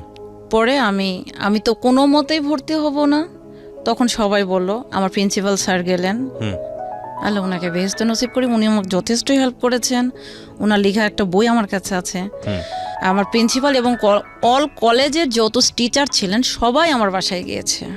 শুধু একটা কথাই, আব্বু বলছে যে ও ভর্তি হবে না, তোমরা সবাই যাও, ওকে রিকোয়েস্ট করো। সবাই আসছে, এসে মানে আব্বু কিন্তু একজন জাদ্রেল মানুষ ছিলেন, তখন সবাই আসছে। আসার পর বলছে যে মা তুমি একটা কাজ করো, তুমি এখানেই ভর্তি হও, এখানে ডিগ্রি করো, তারপর প্রিভিয়াস করো, তারপর মাস্টার্স করো। আমি বলছি না, আমি অনার্স পড়বো, অনার্সের আলাদা মূল্যায়ন আছে। বলছে না, এখন ডিগ্রিতেও মূল্যায়ন দিয়েছে। আমি বলছি না, আমি অনার্স পড়বো, অনার্স পড়লে পড়বো, নাহলে না, পুরো সার্টিফিকেট আমি ছিঁড়ে ফেলবো। তখন আমাকে আমার এক রোলটা রেখে দিল, দিয়ে সবাইকে ভর্তি করালো। আচ্ছা। পরে আমি ভর্তি হব না 47। তখন বান্ধবীরা যে বোঝালো যে দেখ দোস্ত, সবার ভাগ্যে তো সব হয় না, আমরাও তো পড়তেছি। মানে ডিগ্রি পড়বেন এই কারণে ক্লাসে গেলেন না? হ্যাঁ। 6 মাস পর, 6 মাসের মধ্যে যত পড়াশোনা হয়েছে সব শিটমিট স্যারেরা আব্বুর হাতে হাতে পাঠাইছে। তারপরও আমি পড়বো না। পরে তারপরও আমি জিত করে আবার নাটোরে এনএস কলেজে অ্যাডমিশন দিলাম। অ্যাডমিশন দেওয়ার পরে ভাই আমার চান্স হলো। আমার চয়েস দিল হচ্ছে ইকোনমিক্স, দর্শন একটা, অর্থনীতি একটা, বাংলা, ইংলিশ। তা আমার চিন্তা ভাবনা ছিল যে আমি অর্থনীতি পড়বো। আমার অর্থনীতি স্যার আমাকে উৎসাহ দিল। আমার বাবার কথা, তুমি ইংলিশ পড়ো। আমি বলছি আব্বা, ইংলিশ হচ্ছে ফরেন ল্যাঙ্গুয়েজ, আমি কখনো টিউশন করিনি, কিন্তু আমি নিজের থেকে যতটুকু করছি করে আসছি। বাট আমি ইংলিশটা পড়বো না, আমি আব্বা অর্থনীতিটা পড়ি, না হলে বাংলা পড়ি না। বাংলার প্রফেসরদের ভাত হয় না, ইংলিশ পড়লে পড়ো, না হলে পড়ো না। পরে কি করব, তখন বলতেছে, তা আমি বলছি ঠিক আছে আমি ইংলিশই পড়বো। তো নাটোর গুড়ের আড়তের সাথে আমার মামার বাসা, আম্মুর হচ্ছে মামাতো ভাইয়ের বাসা। মামানি তখন বলল ও আমার বাসায় থাকবে, 2-3টা টিউশনই করবে, আর মাসে আপনি 1,000 টাকা দিতে পারবেন না ভাই, তাহলে মেয়েটা এখানে পড়ুক, চাল ডাল তো লাগছে না, আমার বাবার কথা 1,000 টাকাও দেব না। তখন বিশ্বাস করবেন না ভাইয়া যে স্বপ্ন ভাঙলে কেমন লাগে, সেদিন আমি দেখছি প্রচণ্ড কান্না, আমাকে ভর্তি করালো না। তখন আমি ডিগ্রি পড়লাম, ডিগ্রি পড়তে পড়তে ভাইয়া ডিগ্রি ফার্স্ট ইয়ার পরীক্ষার পরে আমার বড় দুলা ভাইয়ের সাথে একটা লোক বিজনেস করতেন, দাড়ি, 32 এজ, কালো মোটা, বিজনেস করতেন আলুর, প্রজেক্ট করতেন, যেটা আমাদের থানার পাশে। এই লোকটার সাথে তখন আমাদের পরিচয় হলো, আমাদের বাসায় আসলো, এসে উনি আজান দেয়, নামাজ পড়ে, কোরআন পড়ে, এবং আমি তো দেখতেছি না যে বরখা টরখা পড়ি আমি কারোর সাথে, আর আমার ফোন নাম্বার তো কারো কাছে না, শুধু আমার পরিবারের লোকজনের কাছে আর আমার স্যারদের কাছে ছিল।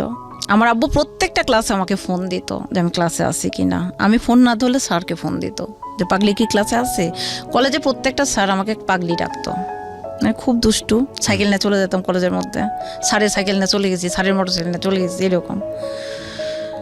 আর আব্বু একটা কাজ করতো, 2টা রেস্টুরেন্ট ঠিক করে দিয়েছিল, একটা হচ্ছে আমি একটা কোচিং করতাম ওইখানে খাওয়ার জন্য, আর একটা হচ্ছে ওইখানে যদি খাওয়া দাওয়া না করতে পারি তাহলে যেন এসে কলেজের গেটে একটা হিন্দু মামা ছিল ওখানে, তো বান্ধবীদের না খাইতাম, এসে বলতাম আব্বু এত টাকা বিল হয়েছে।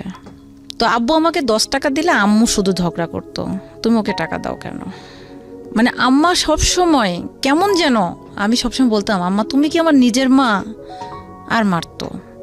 তো এইভাবে যখন চলতে চলতে তখন আমি পাশ করলাম, তখন আমি ভর্তি হলাম, তখন আমার বড় দুলা ভাই বলল যে ভাই ওর নাম্বার তো আমার নাম্বারটা চাইলো ওই লোকটা, দুলা ভাইয়ের যে ফ্রেন্ড যে বিজনেস করে, তো বলছে ভাই ওর নাম্বারটা তো কাউকে দেওয়া হয় না, আমি নিজেও জানি না ওর নাম্বার, আব্বু কিন্তু ওকে মারবে, নাম্বার টাম্বার দেওয়া যাবে না।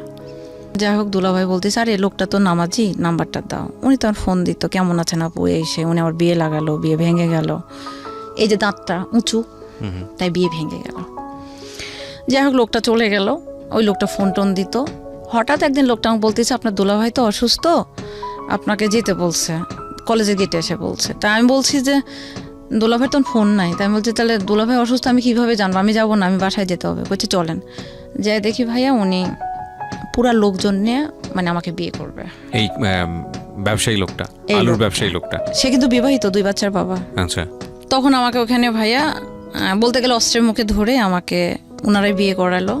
করানোর পরে আমি তো চলে আসলাম বাসায় পালায়া। এই ঘটনার উপর কেন্দ্র করে নিয়ে আমার পুরা গ্রামের লোক, এটা গেল তো এই সাইডে, উনি বিয়ে করলে আমি চুপ করে এসে বাসায় থেকে গেলাম, বললাম না কাকু ভয়ে। সাইন টাইন কিন্তু ওনারাই করলো, 1 লক্ষ টাকা মহারণা মানলো। এর মধ্যে বাসাতে হয়েছে কি, বরেন্দ্র বহুমুখী উন্নয়ন কর্তৃপক্ষ আপনি চিনবেন যেহেতু বগুড়াতে আছে, তো বরেন্দ্রর কিছু টাকা আমার অ্যাকাউন্টে জমা হয়েছিল, প্রায় 3.25 লক্ষ টাকা। এটা কি করলো, আমার গ্রামের একটা ছেলে আছে, উনি তখন এই টাকাটা বিভিন্ন ব্যাংকে যায়া আমার চেক জালিয়াতি করলো, করে ওরা টাকাগুলো উঠাইছে, ওদের মধ্যেই ভাগাভাগি না গ্যাঞ্জাম বাজছে। বাজার পরে এটা আব্বুকে বলল, আমি কিন্তু বিয়ে পর্যন্ত স্টপ রাখছি। ভাগাভাগি নিয়ে যখন গ্যাঞ্জাম বাঁধলো তখন আব্বুকে একজন ইনফর্ম করলো যে চাচা সুইটির নামে যে টাকা আছে ওই যে এনজিওতে, এই টাকাটা কিন্তু চুরি করে ওরা তুলে ফেলেছে। কি বলো? আব্বু তখন খোঁজ নিয়ে দেখে, হ্যাঁ কয়েকটা থানার মধ্যে ব্যাংকে যারা ভাঙ্গাইছে টাকাগুলো। তখন আব্বু বললো কি ব্যাপার, তোরা টাকাগুলো এভাবে তুলছিস? তখন ওরা করলো কি, 52টা শেয়ারদার এই প্রজেক্টে, তার মধ্যে আমার বাবা একজন, এই 52 জনের মধ্যে মনে করেন 4 জনে টাকা তুলছে, আর বাকি যারা আছে এই টোটাল লোকগুলোর মধ্যে আমার বাবা। এখন সবাইকে তারা বোঝালো যে টাকাটা সুইটির বাপ তুলেছে, তুলে ওরা আত্মসাৎ করেছে। তখন আমাদেরকে একঘরিয়া করলো আবারও, এবং একটা রিজন নিল যে সুইটি পালায় যে বিয়ে করছে। দেওয়ার পরে আমার বাবার ওই রে মার আমাকে, তুই বিয়ে করেছিস, এই করেছিস, সেই করেছিস, এতগুলো টাকা ওরা তুলেছে, তুই কখনো অ্যাকাউন্ট চেক করিস নাই? না, কিন্তু এখানে আমার একটা প্রশ্ন আছে। আপনি অত্যন্ত সাহসী, সেটা ছোটোবেলা থেকে আমরা গল্প শুনে বুঝতে পারছি। এরকম একটা বিয়ে আপনাকে করলো তারা, আপনি পরবর্তীতে কোনো স্টেপ কেন নেননি ওই সময়ের মধ্যে? আমি স্টেপটা নেওয়ার সুযোগ পাইনি তো, কারণ আমি বাসায় আসার পর তো আমার মারপিট শুরু হয়ে গেল। আর এই যে এক ঘরে করে দিল, এদিকে টাকার এদিকে দৌড়াবো না ওই ব্যক্তির প্রতি আমরা স্টেপ নেব। আমাকে তো বিশ্বাসই করলো না, আমাকে তো বাসা থেকে বের করে দিল রাত 12টার সময়। আমি চলে এলাম মার খেয়ে। এটা হচ্ছে 2009 সালের ডিসেম্বর মাসের 17 তারিখে।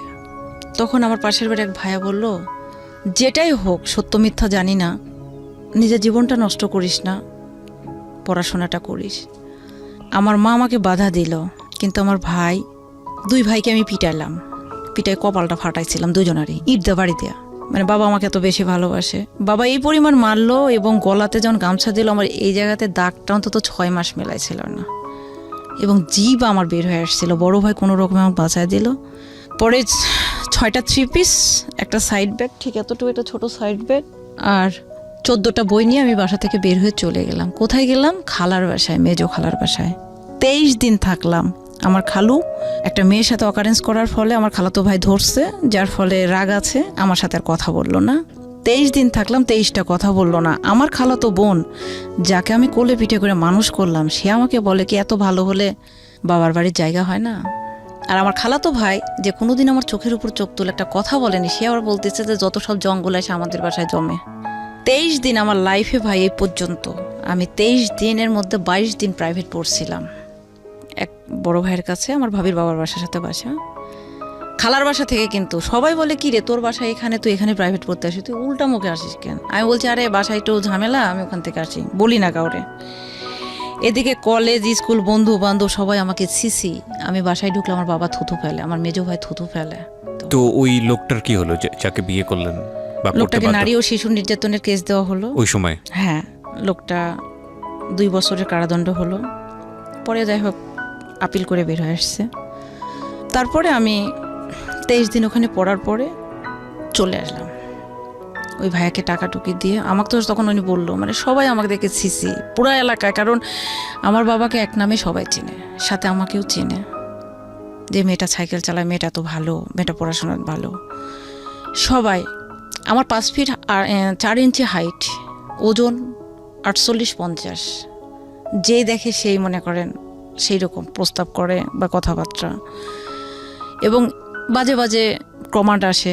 তো যাই হোক, এগুলো আমি ডাজেন্ট ম্যাটার, কখনো মাথার মধ্যে নিতাম না। আমি তখন 23 দিন থাকার পরে, এর মধ্যে ভাইয়া আব্বু ফোন দিল না, ভাইয়া ফোন দিল না, মা ফোন দিল না। আমার খালা আমাকে জড়া জড়া কান্না করে বলে, মা, তোর বাবা তো আমাকে এখানে বিষ খাওয়ার জন্য বিয়ে দিয়েছে, তোকেও তো আমি রাখতে পারতেছি না, তুই চলে যা গার্মেন্টসে। আপনারা শুনছেন প্রাণ মিস্টার ম্যাঙ্গো ক্যান্ডি প্রেজেন্স জীবন গল্প। আজকের এই গেস্ট যিনি, তাকে দেখার জন্য আপনারা আসতে পারেন আমার পার্সোনাল ইউটিউব চ্যানেলে। আমার ইউটিউব চ্যানেলটি হচ্ছে www.youtube.com/RJKEBRIAFM। চ্যানেলটি আছে কিবরিয়া আরজে নামে। সাবস্ক্রাইব অবশ্যই করবেন এবং পাশের যে বেল বাটনটি আছে সেটা অন করে দেবেন। আরেকটা কথা একটু বলতে চাই, সিচুয়েশনটা যখন নিজের মতো না, এবং মন যখন বসে না কোনো কাজে, হঠাৎ করেই কোনো ফুড আমাদের মনটাকে কিন্তু ঠিক করে দিতে পারে। যেমনটা হতে পারে কাঁচা আমের স্বাদে Pran mister mango candy, good mood guaranteed. Sweety বলেন তারপর। পরে আমি 500 টাকা এক জায়গা থেকে ধার নিলাম, নিয়ে আমি 250 টাকা দিয়ে টিকিট করলাম, করে আমি ঢাকায় আসলাম। আমার এক বান্ধবী ছিল যে গার্মেন্টসে চাকরি করতো, ওরে আমি ফোন দিয়ে বললাম যে আমি কি এইরকমই জীবনযাপন করব না আত্মহত্যা করব। তখন ও আমাকে বলল, আমি বেঁচে আছি, তুই চলে আয়। আমি গাজীপুরে চলে আসলাম, ফোনে ইনস্ট্রাকশন দিল। আমি প্রথমে সে নামলাম আপনার চৌরাস্তা, চন্দ্রাতে, তারপরে চৌরাস্তা, তারপরে হুতাপাড়া, তারপরে সেই নুহাসপল্লির কাছে। আমি ওখানে যা 5 দিন থাকলাম। একটা বেডটাতে খুব সুন্দরভাবে 2 জন শোয়া যাবে, সেটা 5 জন, 4টা গার্মেন্টসের মেয়ে, একটা লেফ, একজন শুলে, মানে যদি টান দেয় তাহলে ওর গায়ে কিছু থাকে না, আর ওই মাথা থেকে যদি এই মাথা ঘোরে তাহলে ওর গায়ে কিছু থাকে না। তার মানে আপনি সত্যি সত্যি গার্মেন্টসে আসলেন? আমি গার্মেন্টসে এলাম। এসে 5 দিন ওদের সাথে থাকার পরে, আমার বান্ধবীর হাজব্যান্ড ছিল হিন্দু, কারণ ও বললো যে দুষ্টামি করে আসছে। ও এর মধ্যে কিন্তু আমাকে কেউ কল দেয়নি। যখন আমি চৌরাস্তা থেকে ময়মনসিংহ রোডের হুতাপাড়া যাওয়ার আগে ওই জায়গাতে যাওয়ার পরে আমার মা বড় ভাই আমাকে ফোন দিয়ে বলে তুই কই? আমি তো ঢাকা। যে ঢাকা চলে গেছিস মানে? আমি যে না, আমার তো কোনো প্রয়োজন আপনার নাই। রাত 12টার সময় তখন বের করে দিয়েছিলেন মেরে, তখন আপনারা কই ছিলেন? আমার খোঁজটা আর করেন না। তখন ফোন দিয়েছে আমার বান্ধবীকে, তো বলছো ও আমার কাছে আছে। তো ওর কাছে থাকার কথা মানে আমার বাবা মা পানির হাতে মানে নিশ্চিন্তে থাকে। তো চলে গেলাম, তো ওর হাজব্যান্ড বলতেছে ধর ও আসছে 2 দিন রাগ করে বাসা থেকে, চাকরি টাকরি করবে না, থাকবে, চলে যাবে। তো একটা ছেলে মানুষের সাথে তার আমি একটা কম্বল লেপের মধ্যে ঘুমাইতে পারি না আমার বান্ধবীর সঙ্গে, তো ওইখানে রাখে। সারা রাত ওরা ফোনে কথা বলে, আর 10 সিটের ঘর, প্রচণ্ড কষ্ট, ঠান্ডাতে আমার ঘুম হয় না। পরে মাঝে একটা লোকের সাথে আমার পরিচয় ছিল ফোনে, যাকে আমি আজও দেখিনি। ওনার বাসা ছিল সিলেটে। উনি তখন শুনলো যে আমি ঢাকায়। উনি আমাকে ওনার একটা ভাগনাকে দিয়ে পাঠিয়ে দিয়ে একটা লেপ, একটা সোয়েটার মানে কার্ডিগান, একটা স্যান্ডেল, একটা বালিশ উনি কিনে পাঠালেন। পরে আমার বান্ধবী বললো কে এটা দিয়েছে? আমি যে আমার পরিচিত বড় ভাই। তখন ওরা নেগেটিভ নিলাম, যে নেগেটিভ নিস না, ও লোকটাকে আমি আজও দেখি নাই, তার ভাগনাকে দিয়ে পাঠাইছে, আমি এতটুকু বলতে পারি। 5 দিন থাকার পরে আমি কান্না করতে লাগলাম। পরে আমার বান্ধবী আমাকে বললো যে সাভারে একটা জায়গা আছে, আমি কি নাম করতে পারি ভাইয়া? জি শিওর। ওই জায়গাটার নাম হচ্ছে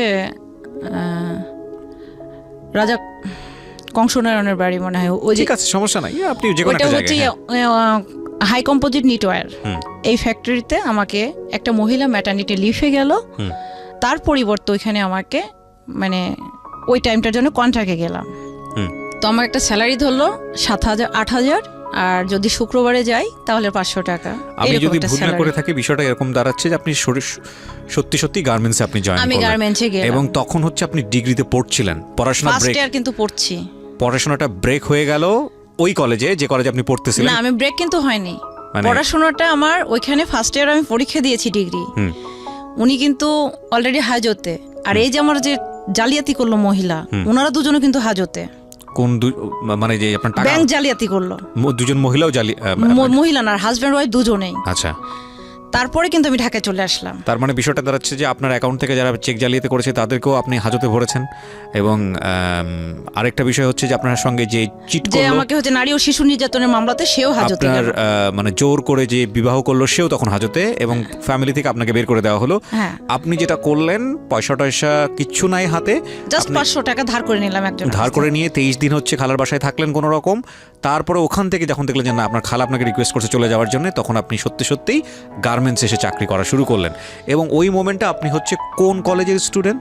আমি তাহিরপুর ডিগ্রি কলেজ। এটা কোথায়? ময়মনসিংহে না, এটা কোথায়? রাজশাহীতে। রাজশাহীতে, মানে রাজশাহী মানে আমার বাগমারার থানার মধ্যে, মানে আমি যেখানে ইন্টারমিডিয়েট করেছি সেখানে। ওকে, তারপর আমি চলে এলাম। এসে আমার বান্ধবী তখন আমাকে এখানে কন্ট্রাক্টে দিয়ে দিল। আমাকে থাকতে হলো একটা খ্রিস্টানের বাসায়।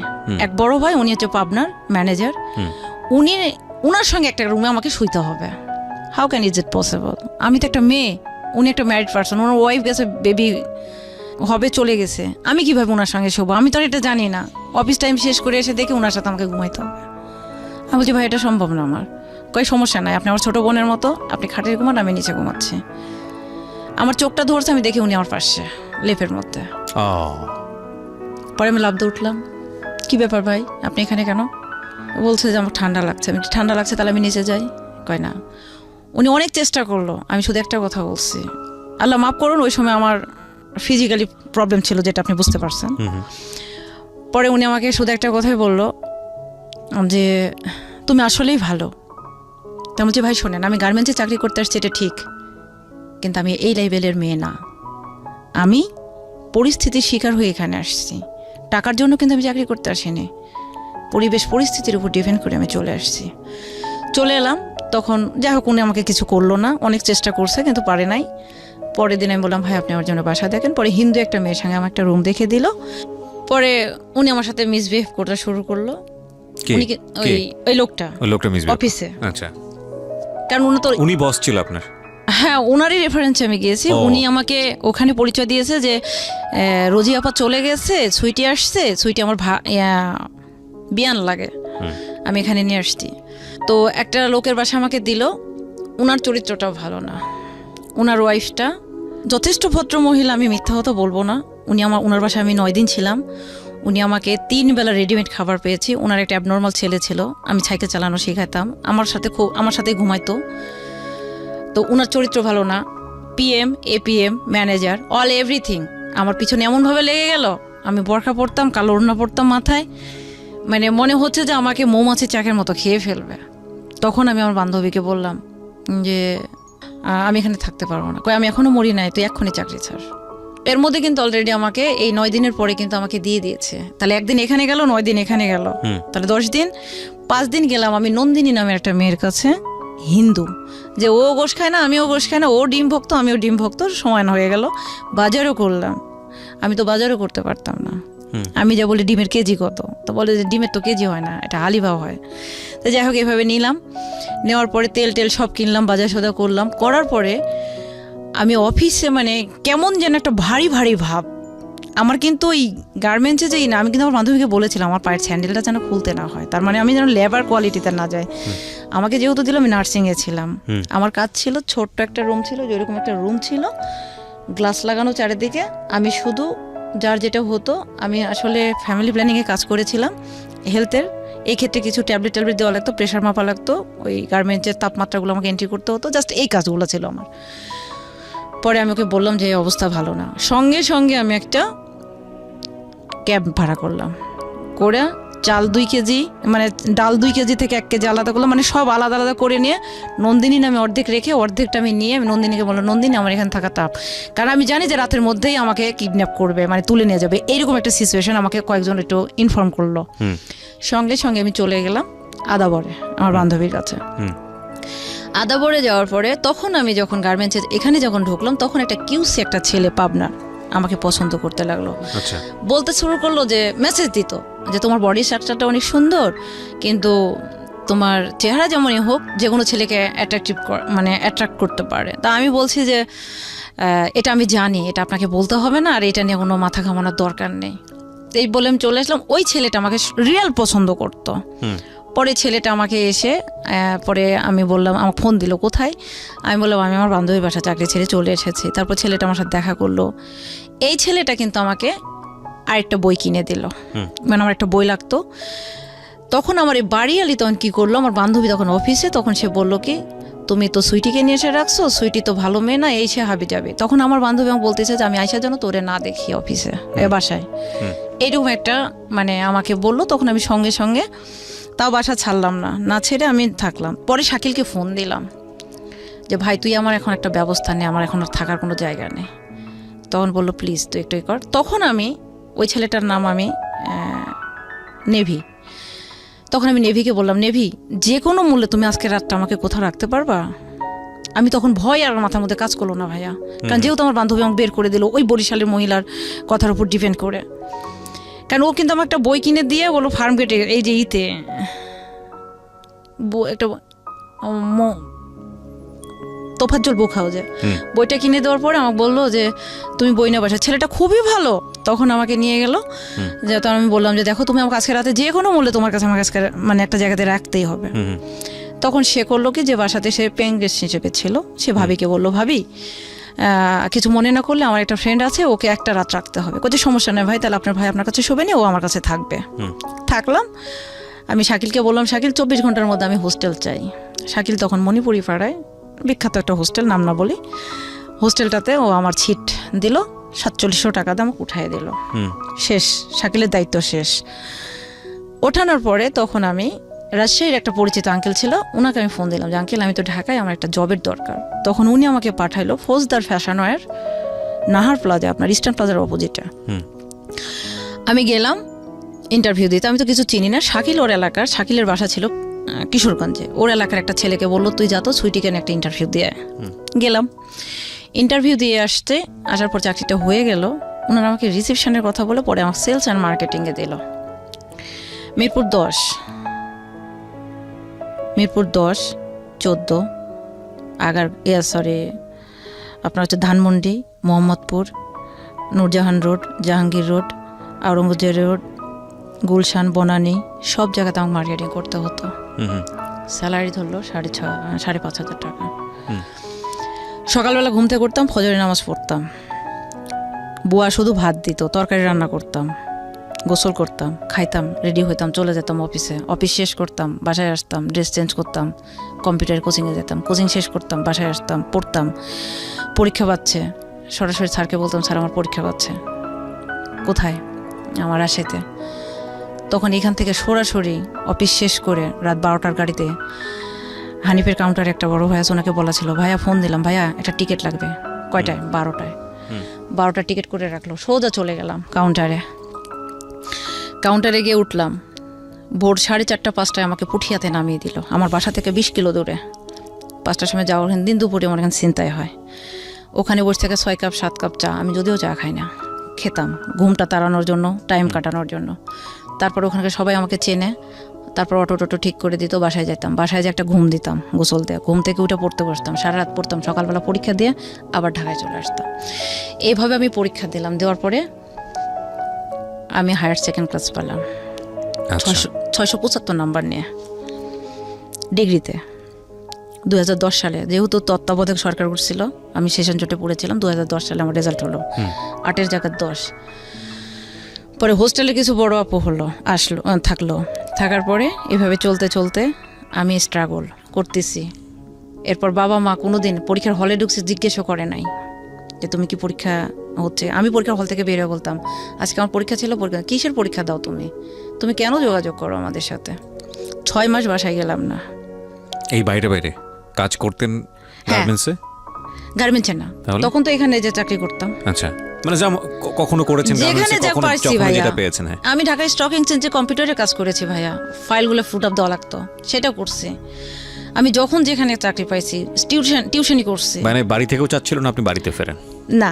ইভেন আরেকটা কথা বলতো, আমার বাসা থেকে তো কখনো আমাকে টাকা দেয়নি পড়ার জন্য, দেয়নি।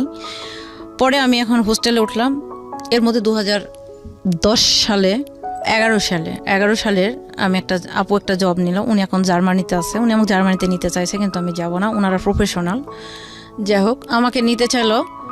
আমি মিরপুরে একটা জিকু নন জিএমও ফুড কোম্পানিতে আমি চাকরি নিলাম অ্যাকাউন্টস অফিসার হিসেবে। এই লোকটা আমাকে আটকায় দিল, বিয়ে করবে আমাকে আটকায় দিল। 1 মাস জব না করতে উনি আমাকে আটকায় দিল, আজকে আপনাকে বিয়ে করা হবে, আপনি যাইতে পারবেন না। তাই আমি বলছি আল্লাহ, তখন আমি বুদ্ধি করলাম, আমি বলছি আল্লাহ এইভাবে বিয়ে হয়? চলে। ও আলটিমেটলি আপনার ব্যাকগ্রাউন্ডটা জানতো, নইলে তো এই সাহসটা পাওয়ার কথা না। হ্যাঁ, ব্যাকগ্রাউন্ড মানে আপু বলে দিয়েছে, কারণ হোস্টেলে বড় আপু যাকে মানি তাকে তো অবশ্যই অনেক কিছু বলতে হয়েছে। উনি আমাকে বিয়ে করবে, তখন আমি বললাম যে ঠিক আছে, বিয়ে যখন করবেন তাহলে এইভাবে কি বিয়ে করলে হয়, চলেন আমরা যাই। তখন আমি ব্রেন খাটালাম, আমরা সবাই মিলে 2জন মিলে যাইয়া কেনাকাটা করে ভালো করে একটা কমিউনিটি সেন্টারে বিয়ে করবো, এই বলে ওনাকে আমি একটা পাম দিলাম, দিয়ে বের হলাম। হয়ে যখন আমার মিরপুর 12 থেকে ডিওসিস ওখান থেকে যখন বের হয়ে গাড়িটা সোজা চন্দ্রিমার সামনে আসলো, তখন আমি বলি শুয়োরের বাচ্চা তুই আমাকে বিয়ে করবে, তোর বিয়ে এখন ঢুকাবো আমি, এই বলে থাপ্পড় একটা মারি আমি চলে আসছি। পুরো অফিসের চাবি কিন্তু আমার হাতে। এর মধ্যে আমি কি করছি, উনি যেহেতু বিয়ে করতে চাইছে, এর মধ্যে আমার স্যার, ফিজিক্সের স্যার এবং আমার বাবাকে আমি পাঠিয়ে দিয়েছি রংপুরে। ওনার ব্যাকগ্রাউন্ডটা খুঁজে আসেন। উনি 2 বাচ্চার বাবা, বউ আছে, ওনার উপর মামলা হয়েছিল, উনি আর্মিতে চাকরি করতেন, ব্যাকগ্রাউন্ড সব জানে আসছে। আমি কিচ্ছু বলিনি, সব জানে, চুপচাপ আছি। পরের দিন উনি ফোন দিয়েছে, ম্যাডাম কোথায়? ফোন বন্ধ করে রাখছি, হোস্টেলে আসতে অফিস থেকে ডাকছে, নামছি, বলুন। বলছে যে আমি যে দাঁড়া।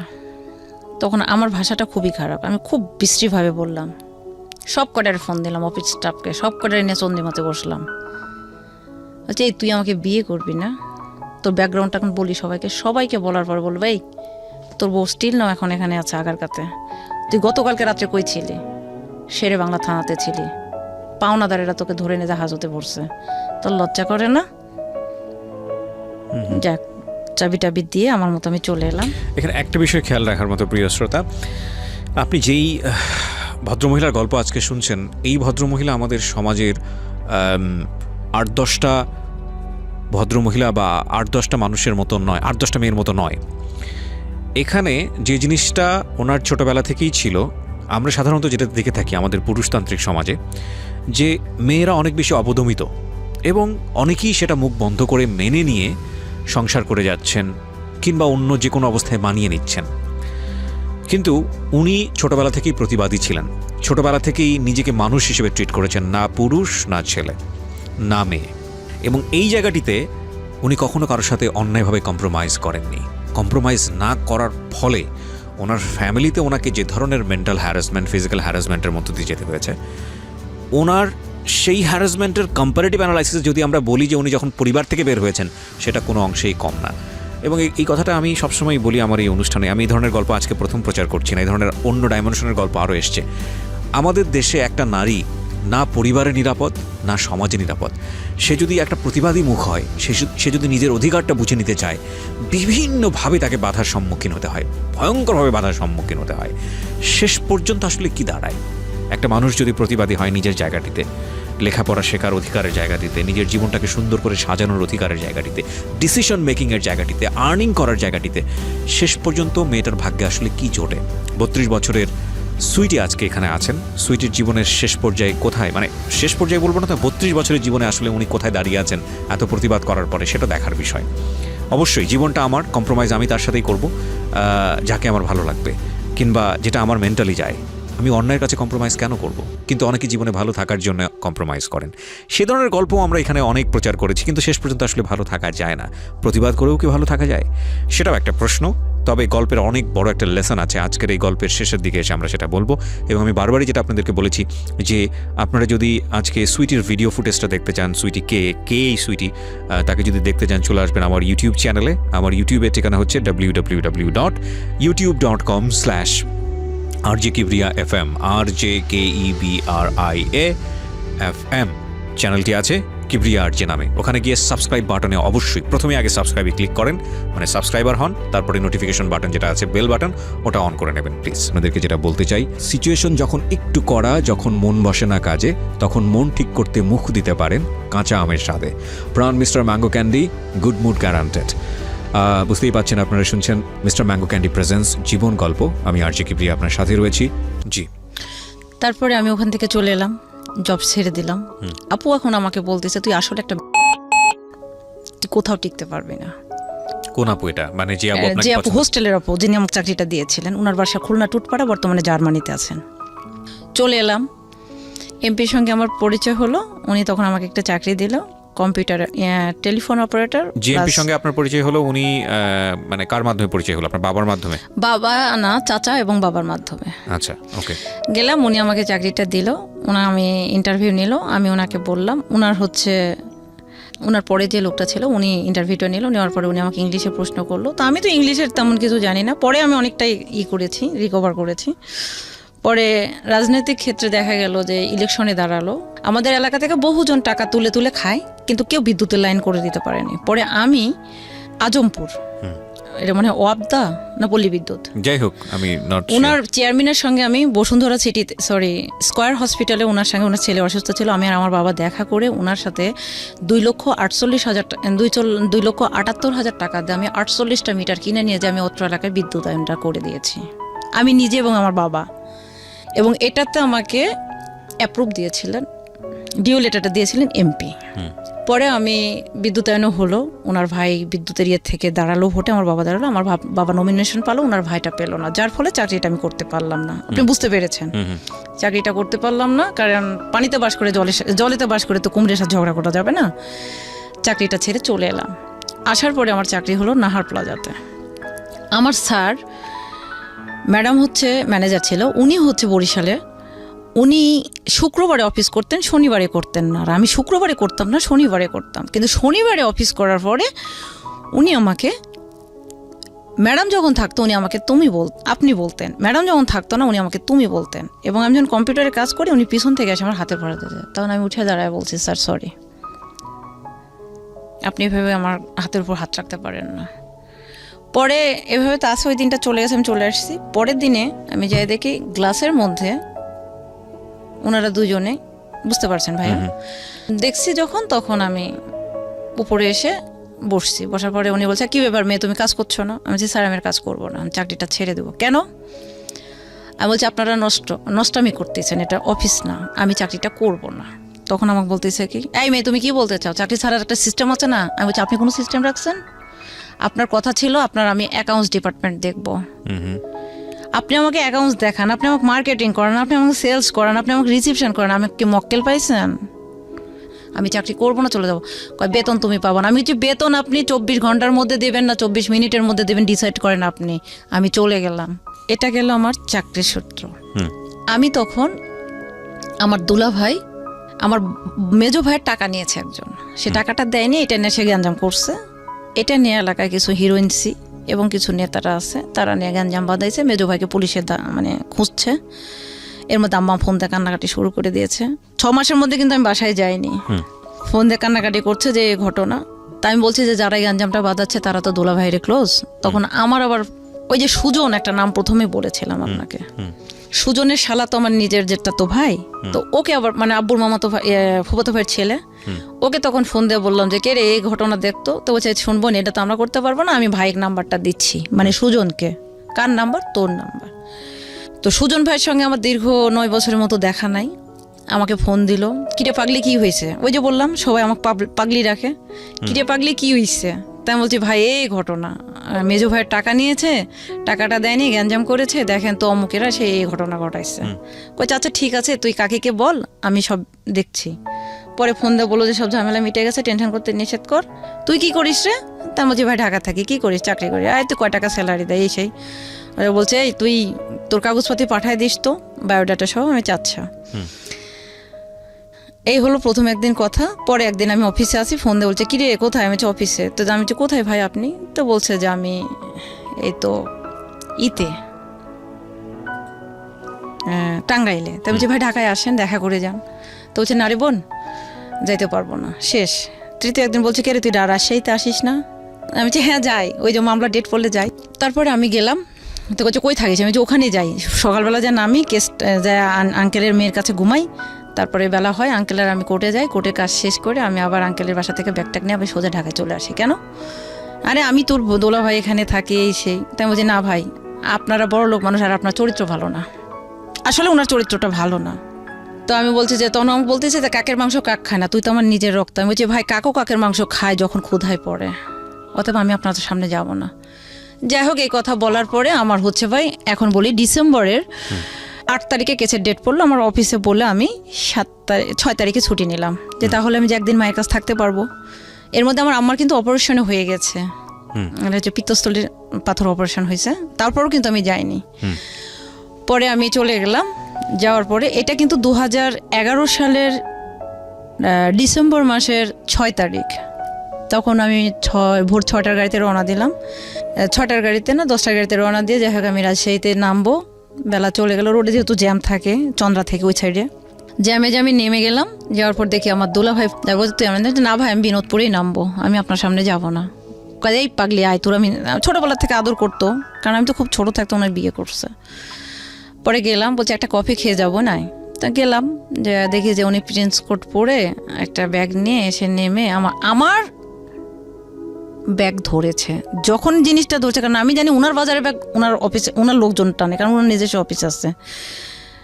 তো উনি যখন আমার ব্যাগটা ধরছে তখন আমার মাথার মধ্যে একটু হিংস দিচ্ছে, কারণ আমার সিক্স সেন্সটা কাজ করে বেশি, যে ওনার উদ্দেশ্য ভালো নাই।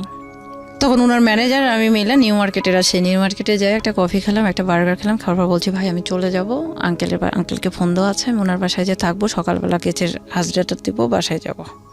বলছে না আমার বাসায় এখানে থাকতে তুই কেন যাবি? তা আমি বলছি আপনার বাসা কোথায়? আমি তো শুধু আপাকে চিনি আর ওনার মেয়েকে চিনি, ছেলেটাকেও দেখি নাই, ছেলেটা পড়ে হয়েছে। তো বলছে চল বাসায় যে। উনি নিয়ে গেছে আমাকে অন্য একটা বাসায়। যেই না এরকম গেটটা পার হয়ে আমি ঢুকছে, ওই মহিলা উঠে বলে কি, আমি একটা কথা বলে দিই ভাইয়া, এটা কিন্তু মানুষের সচেতন করার মতো। ঢাকা বলেন, রাজশাহী বলেন, বাংলাদেশের বিভিন্ন শহরে বলেন, এমন এমন লোক আছে যারা ফ্ল্যাট ভাড়া করে নিয়ে এই লোকদের দিয়ে দেহ ব্যবসা করায়। তো আমাকে রুমে নেওয়ার পরে আমি যখন বাসার মধ্যে ঢুকছি তখন বলছে ভাইয়া অনেকদিন পর ভাবিক নিয়ে আসলেন। আমি তো পুরো থক হয়ে গেলাম, কি ব্যাপার? আমি তো ওনার ভাবি না, আমি ওনার শালি, নট অনলি শালি, আমি ওনার ছোট বোন, কিন্তু আমাকে ভাবি বললো কেন? তখন আমি ডাইরেক্ট রুমের মধ্যে দোলা ভাই এটা কি বলতেছে? তখন বলছে চুপ থাক। আমি ড্রেস চেঞ্জ করলাম, করার পরে খাইতে দিল। তাই আমি বলছি ভাই আমি এখানে থাকবো না, আমাকে তাড়াতাড়ি আপনার বাসায় নিয়ে চলেন, আর নয়তো আপনি আমাকে গাড়ি সিএনজি ঠিক করে দেন, আমি বাসায় চলে যাব। কারণ রাজশাহী শহর থেকে আমার বাসা 47 50 কিলো। তা না ওকে বলতেছে কি তোর মতো তুই চুপ করে থাক, চেলাচেলি করিস না, তোরও সম্মান যাবে, তোর বাবাকে সবাই চেনে, আমাকেও সবাই চেনে। সারা রাত আমাকে ধস্তাধস্তি করলো ভাইয়া, কোনো মতেই না। তবে আমি উঠছি সকালে, সারা রাত জার্নি করেছি, এই সেই। অবশ্যই টায়ার্ড হওয়াটা স্বাভাবিক, সারাটা রাত কেটে গেছে, ফজরের নামাজও হয়ে গেছে। উনি আমাকে জোর করে, যাই হোক বুঝতে পারলেন, ইট ওয়াজ রেপ। হ্যাঁ আমাকে রেপ করলো। পরে আমি এখন ওনাকে বললাম যে দুলা ভাই আপনি কাজটা কিন্তু ঠিক করলেন না। তারপর আমি ওনাকে জোরহাত করে বললাম, আপনি আমার বড় দুলা ভাই, আপনাকে আমি সম্মান করি। এই ঘটনা আল্লাহ, আমি আর আপনি ছাড়া কেউ জানে না। আজকে এখানে ক্লোজ করেন। আমি একটা ধর্মভীরু মেয়ে, আমি 5 ওয়াক্ত নামাজ পড়ি, কোরআন পড়ি, আমি তাহাজ্জুদ পড়ি। এখানেই ক্লোজ করেন। জীবনে শেষ দিন পর্যন্ত আপনার আর আমার মধ্যে থাকবে, আল্লাহ হয়তো ক্ষমা করবে, মাপ চেয়ে নেব। আর কোনো দিন এই ঘটনাটা ঘটায়েন না, আমার মতো আমি চলে যাই। সে আমাকে আটকায় দিল। এত পরিমাণ ব্লিডিং হলো, তার ম্যানেজারকে ফোন দিল, ওষুধ নিয়ে আসলো, আমাকে খাওয়াইলো, সেদিনও রাখলো। সেম 8 তারিখে আমি কেসের হাজরা দিলাম। উনি আগে সিএনজি ব্যাগ ট্যাগ নিয়ে যে সিএনজি রেডি করে রাখছে আমার সাইড ব্যাগের মধ্যে। 8,000 টাকার একটা বান্ডিল দিল। আমি বলছি, আপনি কি আমাকে দেহ ব্যবসা শুরু করাইলেন? ভালোবাসা কি জিনিস, মানুষকে ভালোবাসতে হলে কি করতে হয়, কিভাবে কি করতে হয়, কেমন করতে হয়, এটা আমি জানি না। তবে আপনি যেটা করলেন এটা ঠিক করলেন না। আমি কিয়ামত পর্যন্ত আপনাকে ঠেকায় রাখলাম। তবে জীবনে কোনো দিন আর আমি ওই যে ফোন অফ করলাম, বাসায় এলাম, ফোন অফ, ঘুমাইলাম। আমার ফোনে মিস কল অ্যালার্ট করা ছিল 100, 150, 200 কল। ফোন খোলার সাথে সাথে, তুমি যদি ফোন আর একটা বার বন্ধ করো আমি তোমার বাসায় এসে হাজির হব। আমার বোনের ঘর, কি করব, ফোন খোলা রাখলাম। 8 তারিখ, 9 তারিখে মাইক বললাম, মা আমি ঢাকায় যাব। কই তুমি আইলা কালকে, আজকে যাবা? হ্যাঁ আমি চলে যাব। বাসায় যে আমি থাকি না, ওই যে বাবা দেখতে পারে না, ভাই দেখতে পারে না, গেলে বাবা মারে, আবারও মার খায়, কথা বললে উত্তর দিলে মারে। কত ঈদ, কত দিন গেছে, জীবনে কোনো দিন একটা নতুন জামা পাইনি আমি। যাই হোক এগুলো কষ্ট আর মনে করি না। তখন চলে আসলাম। আমাকে বললো, তোর জন্য টিকিট কেটে রাখছি, তোমার জন্য টিকিট কেটে রাখছি, তুমি রাজশাহীতে এসে ট্রেনে চলে যাবে। আমি চিনি না, আমি পুঠিয়া যাবো, বাসের টিকিট করে, নাহলে নাটোরে যাবো, বাসের টিকিট করে চলে যাবো। তুই যদি এই কাজ করিস তাহলে এখনই আমি ট্রেনের নিচে মাথা দেবো। ওর বাসার সামনে রেল লাইন। এখন ওর সাথে যে ছেলেটা থাকে, ছেলেটা তখন আমার ফোন দিয়ে বলছে, আপু প্লিজ এই লোকটার মাথার ইয়ে নাই, আপনি তাড়াতাড়ি আসেন। হ্যাঁ দিব্যি দেখি এই ঘটনা। তারপরে ভাইয়া ঘুমের বড়ি খায়া পড়ে আসে। পরে গেলাম, উনি আবার নিয়ে গেল ওই ছেলেটার বাসায়। বলছে তোর টিকিট, আমাকে বললো কি তোর টিকিট তো 2টার সময়। আমি 1টার সময় চলে আসছি। বলছে তোর টিকিট তো 2টার সময় না, 4টার সময়। তো চল এখন যে ওই মাসুম বলে একটা ছেলে আছে, ওর বাসাতে ব্যাগ ট্যাগ রেখে রেস্ট নে, তারপরে আবার। বুঝতে পারছেন ভাইয়া? পরে আমি বলছি, দুলা ভাই আপনি যেটা করতেছেন এটা ঠিক করতেছেন না, আমি একটা মানুষ। পরে ভাই আমি ওখান থেকে চলে এলাম ঢাকায়। 3টা ফোন ছিল আমার কাছে, ভাইঙ্গে একবার চুরমার করে দিয়েছে চলে এলাম। নোকিয়া একটা ফোন ছিল, ওই ফোনটা জোড়া দিয়ে একটা নাম্বার সে পাইছে, সেটা হচ্ছে দিদি হোস্টেল। দিদি হোস্টেল মানে বুঝতে পারছে আমার হোস্টেলের দিদি। আমি ওনাকে, আমি আসিয়া তো শুয়ে আছি, ঘুমাচ্ছি। দিদি ফোন ধরলো, কে?